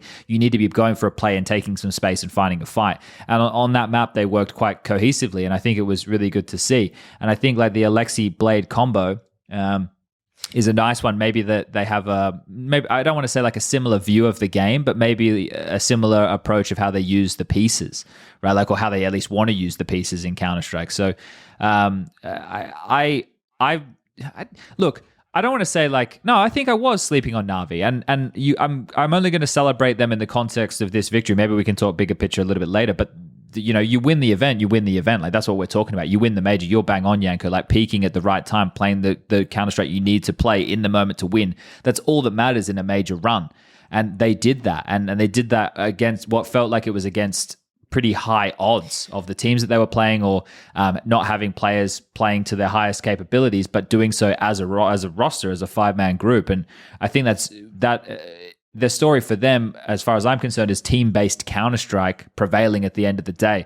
Because this team, man, when I watched them earlier on in the year on Ancient, and I've referenced this several times, but they couldn't get basic mid-control utility down. Like, one of the teams that they were playing was just standing behind the missed elbow Molotov in mid on Ancient and was just punishing them. And then Ancient cropped up multiple times in their run in the playoffs. And I mentioned last night on HLTV Confirmed, when I was leaving before they went into map 3, in that series against G2. I'm walking down the stairs to leave, and they're in there in their huddle, and Blade's like, it's all right. We're going to a map. We've practiced a lot, or we've prepped it a lot, or, because it was such a weakness for them, saying that they probably expected to attempt to be exploited. And then it was a map where they weren't missing any mid-control util. They actually had things down pat. So they were well prepared on their weaknesses. Mentioned that in the interview, didn't he, after the win? I think so. Yeah, he said something like, he's like, I think Ancient was like a pick that makes sense because it's like targeting a weakness of ours, but we practiced it a shit ton, and I don't think our recent results show how strong we've gotten on it. Yeah. He said it like on stage, and he was just like, oh, checkmate, bitch. Yeah, but that makes sense though, right? Yeah. Like that's exactly what you'd be hoping to do or be able to bolster, and they've the results earlier in the year, maybe they were one of the only teams, they were the only team to take a map off of Spirit, right? Yeah, I think leading into the major, I think we talked about them as a team that was showing positive signs of progress, but I don't think. I mean, I wasn't high on them. I didn't even think they make top 8. Yeah, I was. Yeah, me neither. I don't think I don't think I put them in my top 8 either. It's actually mental what they've been able to accomplish, like those positive. So I mean, dude, Wonderful is fucking awesome to watch. Wonderful is an incredibly strong operator. Shout out to Neil M, who helped set him up in Europe, right? It was like a couple years ago that, like, I think Neil helped him get, I think it was Germany? Did he go to Berlin? I thought it was Poland. I think, was it Germany? I'm pretty sure it was Germany. Sure. Yeah. But that, I mean, the op skills are obviously easy to see, but also just like for how young he is, just so good in clutches as well. Like really, really smart player, good in clutches, very quick shots. Like he's another one of those like just phenom oppers just out of nowhere. It's crazy. And playing within a system as well, right? Like he's not just one of these like flary kids who's just running around doing whatever he wants. But I think that attests to what you're saying, Jason. Like when he is doing his job for the team, he's doing it well. But then when he gets put in a chaotic situation like a clutch where there's pressure on, he can be as creative as he needs to be, or he can hit the shots that he needs to hit that are the difference maker, right? And I think, you want to find yourself an AWPer that can do both, play within the system, but doesn't necessarily only thrive in that. So that's a great sign. Understands when it's time to play for the system, and understands when it's time to break out of the system and play for the situation that you have in front of you, which is special. For sure. I think the weirdest thing about this team to me was like watching them have success, and I guess this is kind of like a little backhanded compliment in a way, but like watching them have this kind of success where I felt like Ema and Bit did get a kind of snooze through a lot of this tournament. Like I can't even really comprehend. Emo is 0.88 rating for the whole event, I'm pretty sure. I can't even comprehend how they made it this deep and won the championship with like, an average Bit and a less than average Ema. Like I still can't even sit there and say that I think Ema like figured out a way to still be impactful. I think he had a couple better games like in the playoffs, like individual maps, but still for the most part, it was like going into games with this team, it's still like you look at them and you're like, yeah, but this is a liability, isn't it? Against these other best teams in the world.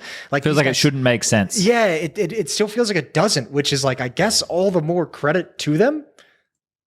Oh, for sure. As a team, like it's mental.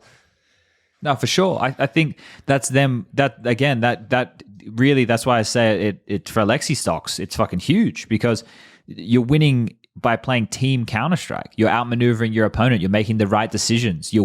Then you look at the more, I don't want to say it's not luck, right? But it's in anything like this, there's always going to be an element of, the clutches going in your favor. You winning that difficult round, or you having that all of the things when it needed to happen for the team, which is why it's hard to even talk about like the victory, because it's not from the standpoint of like, oh, this was such a dominant run, this guy and this guy just owned the entire event, or they mopped everybody up, they didn't even drop a map, it was amazing.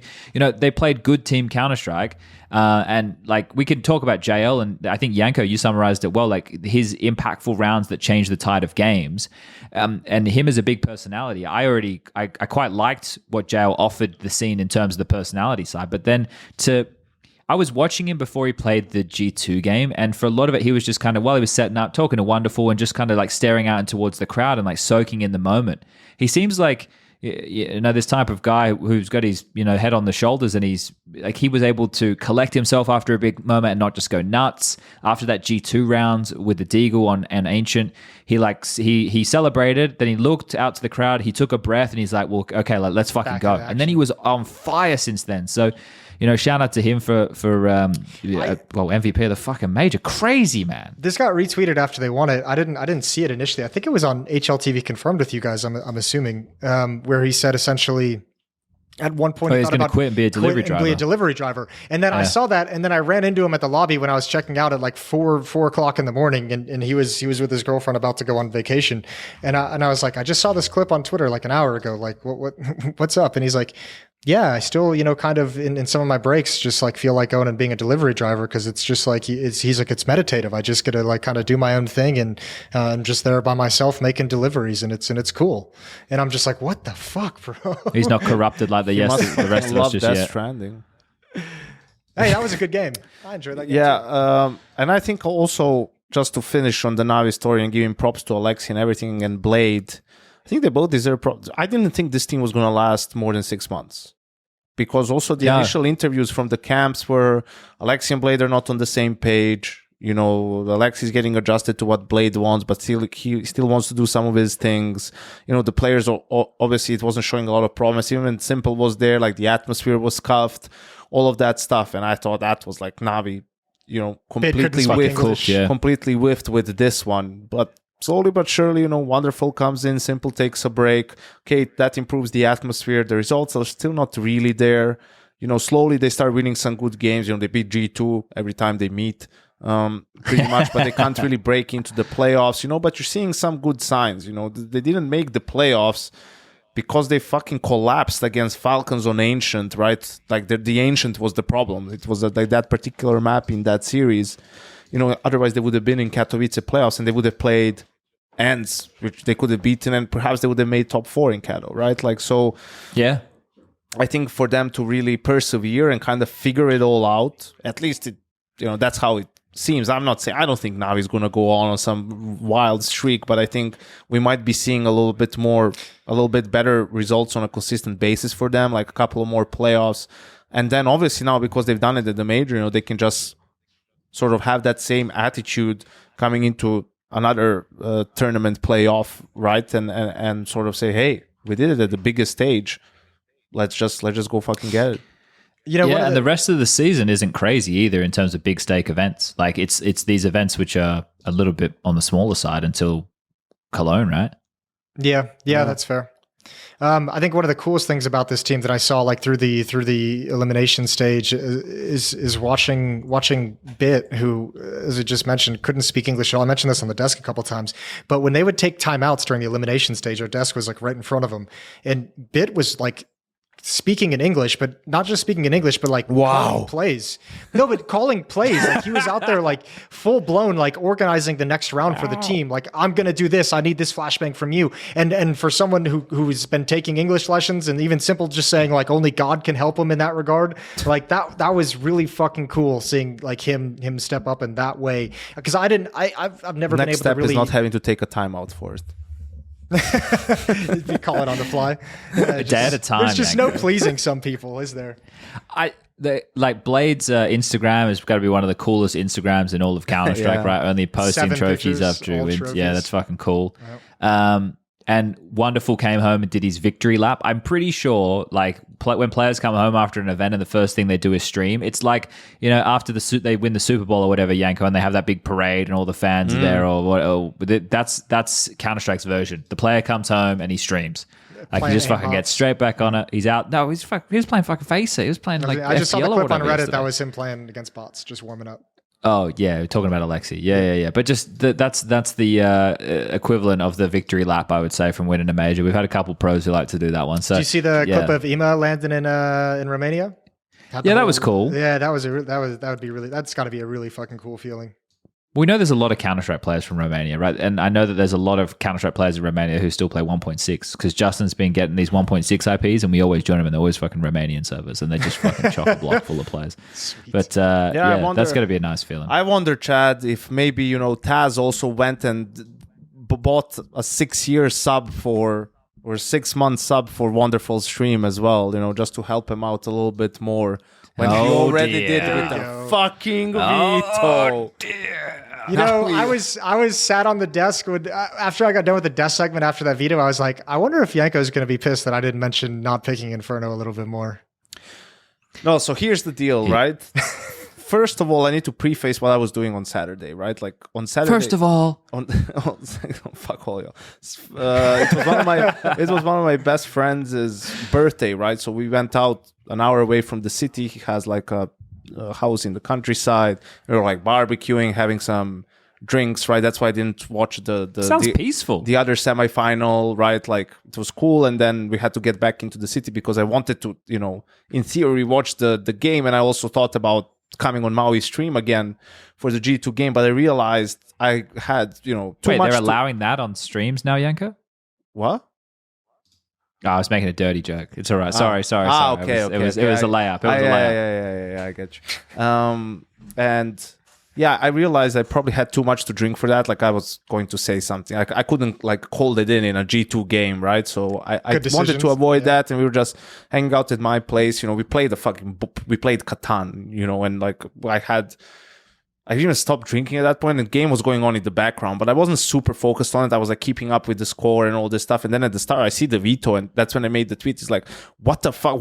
Can someone please explain to me how G2 is not playing Inferno, right? And I didn't tweet until the end of the game, almost pretty much, right? But it was fucking stewing in me, the Inferno thing, because it's building up. You couldn't. Yeah, it doesn't make any sense. So in the end, like I made the tweet with like, Hooksy might not be a bad in-game leader, but he's terrible at fucking vetoing. And I even added the cherry on top later with like, and this is going to cost him his spot in G2, just to be like that little extra edge, right? And that was wrong. I shouldn't have done that, right? I messaged Hooksy the next day. We talked it out, right? But I tried to give a more nuanced take next day, which was still getting a lot of hate. So for me, the reason for that is this, and like I'll try to put it as concisely as possible, right? Where I think his fault lies in that part of the story, right? Like because later it came out that Taz was the one doing the veto, right? So, and I'm not even going to get into the whole discussion of how does the veto look, like the coach and in-game leader talk, and maybe the rest of the players are involved, maybe not, like whatever their process is. Like if Taz comes in and says, hey, I think in the veto, like we shouldn't pick Inferno first of all, and then even if it's in there in the second phase, let's not go for it. Let's go for Ancient or whatever it is, like that they thought was going to be the decider map, right? As soon as that idea comes in, Hooksy needs to. Well, I mean, Hooksy, because he's the captain, right? And he's the one who's going to have to call the fucking thing anyway. Should just come in and say, no, we're not doing that. We already did that at the, Blast Major, and maybe they did it like somewhere else. I don't know. Like, we're not going to do that. Let's just play our best map. Let's just pick it. Or at the very least, if we think we can get it as the decider and we can pick something else to punish them, let's do that. But, it's just ridiculous not to have your best map in the pool, in the semifinal of the major that you won 4 times, played it 4 times, won it all 4 times in the major, and also played it in the semifinal in the quarterfinal against Mouse, and completely dominated in Banana on both sides, like T side and CT side. And that's why they had that win, was because they got that control down to a T, right? So it's not like you were fluking wins on the map. Even their game against Furia, sure, it was against Furia, but it was a really good game that they played on Inferno. Obviously, there's the VP game in there with what happened, the freeze, like for Jame and all of that stuff. But that was still, a close game, even if they would have ended up losing it, whatever. So yeah, I think that's what needed to happen. And then if Hooksy doesn't say it, then it's like up to Nico to come and say, we need to play. Then Hunter, then Nexa, then Monesi, then fucking Petza, then the performance coach or whoever. But that should have never happened. Like that idea had to be nipped, right? Like Taz, and I'm shocked that Taz would make that call, right? Because he has been a coach for 3 months, but he's been a fucking player on the tier 1 scene for 15 years. He has wealth of experience. He should know better than trying to get way too deep into the mind games and not just give his players a map that they are confident and comfortable on, right? Like, especially for this roster, you played it on the stage as well. And then, of course, everyone comes with all the comments. Yes, Hooksy, it wasn't his fault in a sense of I think actually Hooksy in the last 3 months really improved his individual level. Like, he's finding impactful kills as well in games. I don't think the calling was the problem in the series. I think it was actually pretty good. I think, of course, you're always going to have a round or two that you're going to want back or that maybe didn't work out the way you intended it to. But that wasn't the reason why they lost the maps that they have played, right? Obviously, easy to point out the 2v1 that Nico and Hunter had. I still haven't talked to them. We're on the same flight to China, so I'm just gonna chat with them there. But bring that up on a long 16-hour yeah, flight. but That's I don't know what happened, whether it was miscommunication, whether Hunter just had a brain fart and didn't realize Alexi shot them, or what he wanted to do, right? But I think it's also easy to fit into the narrative that if they would have won that round, they would have won the game. Like, you don't know that. You don't know what would have happened in the rest of the series. Like, if some of those rounds went... Oh, there were more bad rounds that they played, though. They lost to 2 saved M4s and a scout when they had, like, essentially broken the money. They lost another clutch as well. Like, there were multiple rounds in that Anubis game that they could have won. And I think the series that they lost due to the players underperforming in some clutch situation, mostly because there was also, after the JL round on Asian, there was a 3v3 on A side, which wasn't a great situation for them, but those are the sort of rounds that if you're going to go on and win a major, you need to find ways to win, right? But yeah, I think that was like the issue. I overdid it in the initial tweet. Later on, I tried to sort of explain why I actually was going, because in my head, I'm thinking, like, even if it was Taz's like sort of idea, he people had to agree, like, it wouldn't just be, if they disagree with it, you wouldn't just be, oh, okay, like, let's do it, right? Like, he had to kind of sell it to the team in some sense. But I can see some justifications for it, right? Like, I can see the side of the story that you're presenting, right, in terms of the confidence. So if you're picking purely from what is comfortable for the team, then that would be a very strong angle, right? But let's say that they're not comfortable because they're going up against NaVi, who they've lost to in the last 5 games, right? And Ancient is one of the maps that they haven't played, and Ancient was a weakness for NaVi. Right, so those things go into, like, I compute those and go, okay, well, I can see how they got to Ancient, right? Because they were expecting to punish. And considering the results of NaVi on that map beforehand, not great. But then you can bring in the argument, well, look at G2's results on that map, or like their lack of play on that map. Is this really where you want to take it in a semi-final? Right, like, I can see both sides of that, like, without a doubt. Like, that's so. I guess the way that you're painting it, Janko, is the sense that they're an experienced roster who should know in this scenario, an environment like this, that them being comfortable is better than looking for the punish. Bro, I'm just shocked as well. It's like every single series, every single game G2 has played at the major, they were the ones who vetoed Ancient. Like, in best of threes, in every second phase, they decided for a different map, mostly Anubis over Ancient, which initially was surprising to me because I thought their Ancient was decent before. Like, that's where they had some success. But who knows what was happening in scrims, and they just don't have the confidence on the map. So the first time you play it at the major, like at the tournament, is going to be as the decider in the semi-final when you still have Inferno available to you.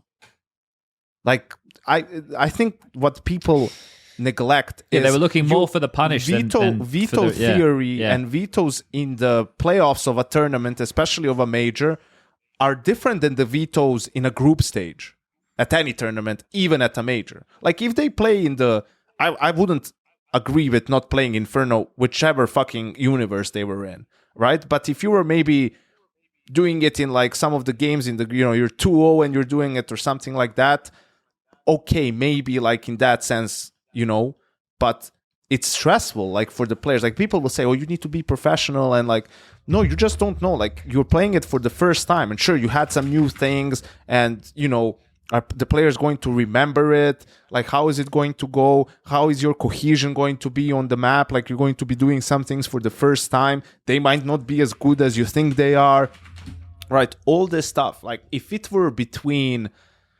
whatever, Overpass or Ancient, Vertigo or Ancient, even though their Vertigo is pretty good right now, but, I could understand it. But between Inferno, your best and your most played map, the map that you haven't lost, like, you just need to not overthink it. Don't overcomplicate it. Trust your fucking players. That's all you need to do. Yeah, I guess I just looking at it now, I reckon that it was so tantalizing of a punish that is what was the main focus, because they had lost to VP, Spirit, and Cloud9 in consecutive fashions, who are all teams who like Ancient. So this is NaVi I'm talking about. But their only wins in recent history have been against average teams, Koi, Apex, and Cloud9 at the start of the year. So that's completely different. Late last year. That's at this point in Counter-Strike ancient history. I reckon that's it. I reckon they, like deer in the headlights, they saw the punish and they thought this is where we're going to be able to mop up. And I guess part of this that feeds into that too is, I mean, they did lose 3 of the last 4 Infernos they played against NaVi. So that had to have been a certain shake of confidence, especially potentially for a coach who wants to try and help find a theory that can help them win this series. Bro, they did lost one, won one at Blast Groups, right? Like some of those games were close. Some of those games were bizarre. Like one of those games is the Alexi Ninja Diffuse 1v4. Not Ninja, but you know what I mean. Well, they end up losing the game 13-11. Like, If anything, you need to believe that now you're going to get them, right? Especially when it's other things. If it was between Inferno and Nuke, I could understand them wanting to play. I couldn't. I just can't. I can't. You had to have played Inferno as the first map or the third map. I don't care. And that's just it, because you're not a team that's brimming with confidence, right? You're not playing amazing CS. Your players are not in amazing, all of them in amazing form or whatever. You're not playing your A game. You're not lights out. So you need to go to what's known and go to the places that you have been good on and that your players are going to be confident on to make plays and to be active. What do you make of Nico's tweet mid-tournament about the game?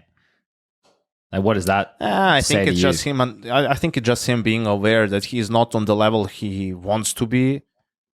Right? I think that was just him, kind of saying, I know I'm not where I want to be. Kind of just taking some accountability, I guess. Do you reckon though, because it's at the game? Like, yeah, but he's also talking about the game. Let me check it. CS2 fucking sucks. So does my aim. Yeah, like, I didn't make much of that. I don't know what happened in that particular game. Perhaps he had there were some games that were, maybe it was the smoke molly thing that he got fucked a couple of times and that's what prompts him. But I think he doesn't want to make an excuse that it's about the game. Like, it's also like that he's not playing on the level that he wants to be on. Yeah, I think just for me, when I read a tweet like that, it doesn't feel me with a lot of he's not happy playing. I think that's what I feel. I think that also like just after the VP game, right? Like, wasn't it after the map? I think it was after VP. Was it? Let me check. I want to say it's a little bit of could be wrong. Emotional, like it's not like a well thought out tweet. Yeah, okay. Like it was March 24th. Yeah. Okay. Different context in that case. So I think just. Well, go ahead, Jason. I was going to talk about like G2. I think your point about how good they looked on Inferno against Mouse is probably the biggest one for me, because I wasn't super stressed. I wasn't super frustrated that they didn't go to Inferno, but I mean they did look excellent on it the day before. I just more get caught off in. But Mouse are a team who don't play it, right? So like that's different context there too. I think, like Mouse. Yeah, I mean, there's going to be a bunch of those different, little daggers into wherever you want to look at it. But yeah, but I don't know. For me, watching Anubis, NaVi doesn't play Ancient, and then they've been practicing it a lot, and now they're really good on it, and that's not the case for Mouse on Inferno. We can't have that both ways. Like, if a team doesn't play the map, like, does that mean they're going to be good on it at the major because they've been working on it, or is it like, they're just not going to be good on the map? I think it works multiple ways against Mouse, doesn't it? Look, I just sit here about this series, and I think you can have your issues with the veto if you wanted him to play Inferno, especially as that third map. But I mean, dude, they should have won Anubis. I don't like. They could have. You're right. Anubis, there's no way to say if they win that 2v1 clutch, they go on to win the map. It certainly puts them in a fucking insanely strong position. But I think more than anything, that is, dude. That 2v1 was played so egregiously bad from two of the most experienced players. And I think Hunter just had that has to have been like his worst playoff series that he's ever played. You know, when you think about it at the end of the day, like it wasn't great. That was just, it was awful. It's not even that it wasn't great. It was awful.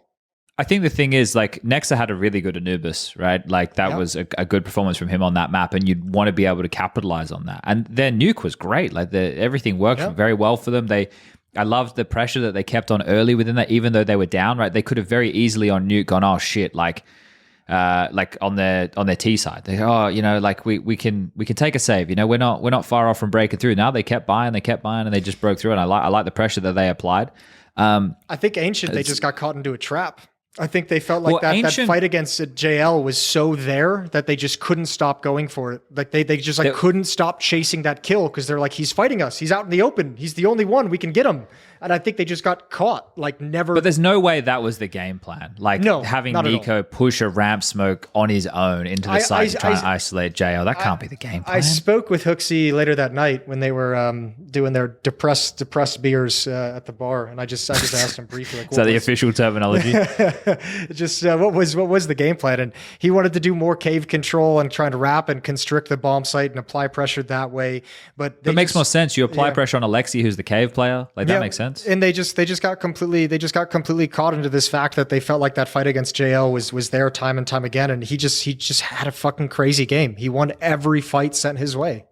That dig round was nuts. Like the 3 on the dig and then the 2 on the AK. But like you could also like, I don't know. I didn't see that. My bigger issue. Yeah. I don't know. Ancient was just like for G2 on the T side. Like I didn't see any development of mid as like a pressure point. Really, I think they went A maybe once early on. They got shaken after that round. Yeah. After that round, he wrecked them. It gave the op over to Wonderful. They tried going A. I think Wonderful got a triple kill with the op in that round. And then they were like, well, never again. Let's go back to B. Well, and then they just got stuck. They did the A play and that was the 3v3 that they ended up losing, and then they I think tried it again. Then that was the Wonderful round, and you know, it's also there's not a ton of rounds to play with after that. Nico he hears him reloading, tries to like win the fight, doesn't win the fight. You know, that's where some of those individual plays like come in. If he gets that kill and he wins them the round almost then and there, right? It's a difference maker. But instead, it's kind of JL was doing to G2 kind of what you would expect Nico to do to NaVi, right? Like that was the sort of impact that you would expect him to have, and he just didn't find it. I mean, the game could have also gotten into OT in that last round. Yeah, there was a good comeback. Yeah, you know, like Hunter is rotating to B, and as he's just crossing CT, he dies to like 3 bullets from Alexi, who just spammed his last 3 or 4 bullets through wood, you know, from 100 HP. Yeah. So true. That's also like there were a couple of those details that despite everything, the game could have gone on for longer and perhaps G2 could have had a chance. I mean, they lost at 19-16 and 13-11, right? Like it's about the details. I think for me, it's just what's to tell you that they wouldn't have, if they picked Inferno, it would have been 13-6. You know, like, and sure. we can't, like, I don't want to go in and do that, like, theory, what would they have? What if these guys just won this clutch and the game is over? What happened. I just think from, like, a game planning perspective, like, G2 made a massive mistake not having their best map in the pool, and they could have won despite that, but, I mean, where does it end then? You know, they should have... not banned Mirage, and when do we put something as a like mistake and something that shouldn't have happened? So what do you think about them banning Mirage though, Janko? Like for me, it doesn't make sense when you have it's a disaster with the players. And I understand they had some very bad losses on Mirage and it wasn't working out for them, but I think with the players that you have, it's a crime. It's a crime to not play the map. I mean, m0NESY even on his own could probably win you a Mirage or two, which he did born on against Mirage. Or did they lose against Heroic when they played in Katowice? I think that was maybe the last time they played, or maybe I'm imagining things. I don't remember. But in any case, like, you need to find a way to make it work. It's crazy that you're forcing yourselves on some of these maps that are a bit more constricted, right? Instead of somewhere where your players can have more freedom and make plays. So yeah, and I don't know, like, obviously they're not going to make any change right now. They're going to Chengdu and what's going to happen. And the reason why I got so frustrated that night was, you know, obviously I'm rooting for my friends to do well especially when I'm not even working the tournament. Like, I'm just at home, you know, being sort of a viewer and being a fan, right? And why do I have to go through this? Why does every G2 fan have to go through this question? Like, oh, but they could have had their best map. Like, why is this like something that we have to deal with to begin with? You know, like, why does this have to happen to G2? Why doesn't some other team not play their best map, right? And the game has to be so excruciatingly close, right, where you're looking at every single detail and judging these things. So that's why, you know, because of that 2v1, the veto isn't as hot of a topic. What if they ended up, you know, losing 2-0? Then all the talk would be about the veto, right? Or if Ancient they're was, not I don't picking know, Inferno, right? instead of Anubis, right? Then all the talk would be about that. But, you know, if the players were playing so shit, how come the games were so close? Well, look, right? Monacy is probably the best player. Well, actually, maybe that's he's the best. Monacy is one of the best players. I think he's the best player in CS2. He's so good. He's so fucking He is good. so good. So His AK is legit as fuck as well. and that's why I was like mad. It's like, why is this? Like, why is this a thing? Like, why do we have to go through this thing? But it was a thing, and that's where their run ended. And now I don't know, like, what's going to happen moving. Like, I don't know what the team atmosphere is for them, right? Like, how do the other? But they shouldn't change roster. Why would they? Yeah, I think that the big problem for G2 and the big thing that they will probably have to figure out by the end of this season is how good can Nico and Hunter and Nexa be in CS2? And I think Nexa is the least of the problems. Like, there is an inconsistency to his performances, but there were like maps, I think it's mostly Anubis, where he has done his job and then some, right? And yeah, he has a tough bomb site, bro. It's not easy. Yeah, so I think it's mostly about like Nico and Hunter. Can you see them and can they play at a level that was similar to their CSGO level? Nico was the second best player in the world last year. Let's not forget that, you know? And I think people are exaggerating a little bit, like how bad his performances are because he's been so, you know, he's the fourth highest rated player in the playoffs. Behind Monacy, Donk, I think it's more about the expectation, right? So this like legacy that follows Nico around and having him as like the game-changing type player. Feels what was lacking, right? And it's about like figuring it out for the team, right? Can they get more? Because G2 lost because of the veto. But they, in the end, like what the problem for G2 is something that was always their strength. It's firepower. At the moment, like that's what's that's true. That's what's holding them back. And you know, Monacy is playing at an all-time high. He's really like grown into his own in CS2, and you need to take advantage of that because otherwise you won't be able to keep him. I know he's not for sale, right? But either then you're going to need to give him a team where he can compete. He can compete and win some trophies, or at that point you need to let him go. I mean, you're just jailing him otherwise, right? And also for the sake he might not of, be for the sake of go ahead. Go on. I was just going to say he might not be for sale now, but if you get to a point where his contract's about to expire 6 months, down the road, you might as well sell him at that point. Otherwise, he's just going to leave for free. So, I mean, it's going to get to a point where he will be for sale. He doesn't strike me as the type of player who would bench himself. Like, he loves playing too much to ever do that. No, but if his contract's going to expire and someone else comes to him with a contract, like why? That's not really benching yourself. I don't think he's going to sit the game out. I'm just saying. Like, yeah. He'll stick it out until that point for sure. Right. At least in my opinion. Yep.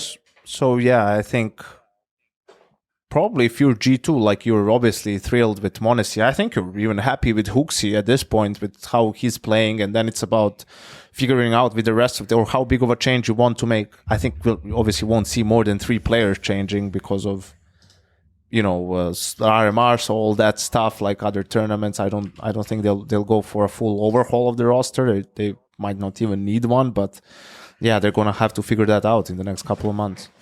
G2's biggest problem, I think, is their age, because they're like Monacy obviously brings it down quite a lot, but the rest of them, we get an average age of the team being 26. So this is kind of the period of time where their players need to be playing well and winning and seizing opportunities like they had within this major, right? Because they could have definitely been in that grand final, and then who knows who would have won, right? Like, so I think you're right, Janko. Like assessing because the next couple of months of Counter-Strike, we have Chengdu, we have Pro League, London's in there, Dallas is in there. In terms of the tournaments that we're talking about, these are tournaments that matter. Obviously, I'm not saying none of them matter, but the next big one of grandeur is going to be London could be pretty high, but then of at least prestige is going to be Cologne, and then Shanghai after that to close out the year. So there's a couple of pit stops, and I guess right now it's a team's just again focusing, okay, next major, that's the number one goal, or is it like all right, well, we're going to work on a longer timeline? I think it's different for every team, but if you're a G2, like you're bang on in the sense that you need to make sure you're doing something to keep Monacy. Like whatever you do, he is the future of G2. Like he needs to be the future of G2. There's no other way around that. Like he's too good. He's too good to not be giving him the right pieces around him to be able to win, because right now he is in some fucking fine form. It's great to watch him play. It's lots of fun. Gentlemen. I think I got about 10 minutes max left, and then I was going to say, because we're 3 hours and 12 minutes into this, right? We knew it was going to be a bumper episode, but we've fucking gone buck wild, and there's so many more topics that we could address. So I don't know how we want to proceed with this. I'm happy to close it down now. Like we didn't discuss Spirit, Eternal Fire, Mouse. We didn't talk about Cloud9, the VP situation. Yeah, like there's a lot to talk about. This is the same issue I had last time on HTV Confirmed. I get to the end and I'm like, sorry everybody, we probably didn't talk about all the things you wanted to hear, but we literally just don't have time. Like we could be here for another 2 hours probably. Yeah. I would actually imagine we could do another 2 hours worth of conversation quite legitimately. We could also maybe bang out a Chengdu preview tomorrow. I'm down. I have to do, what have I got tomorrow? I have to have a meeting in the afternoon about Pro League. I have to do some stuff with Frank during the day, and I need to be packing and whatnot because I leave pretty early on Friday. But I could, like, if we were going to cap it to like an hour, right? Of an hour of like convo, I can probably make it work. Should we talk about this off air? Yeah, we can talk about it off air. I can also do it, so let's just have a chat off air. All right. Now, I just want to remind everybody, everything that Jason said about Valve is directly from them, and that you should only say that Jason said it. Anything you heard from me, it did not come from Valve. And make sure it's all, I made sure to format it in an easy headline format. So really, really hit those hard for sure. Yeah. All right, cool. All right. Let's get out of here. Good chat. Yeah. Thank you for everyone who was involved in the Bitskins fantasy competition. Oh, yeah. Congratulations to the winners. I'm sure Jason will eventually give you the money. Thank you. Oh, yeah. All right. Yeah. Good luck, Jason. Goodbye, everybody. Fuck me today, isn't it? Jeez. We love you, Jason. Love you, Jason. Bye.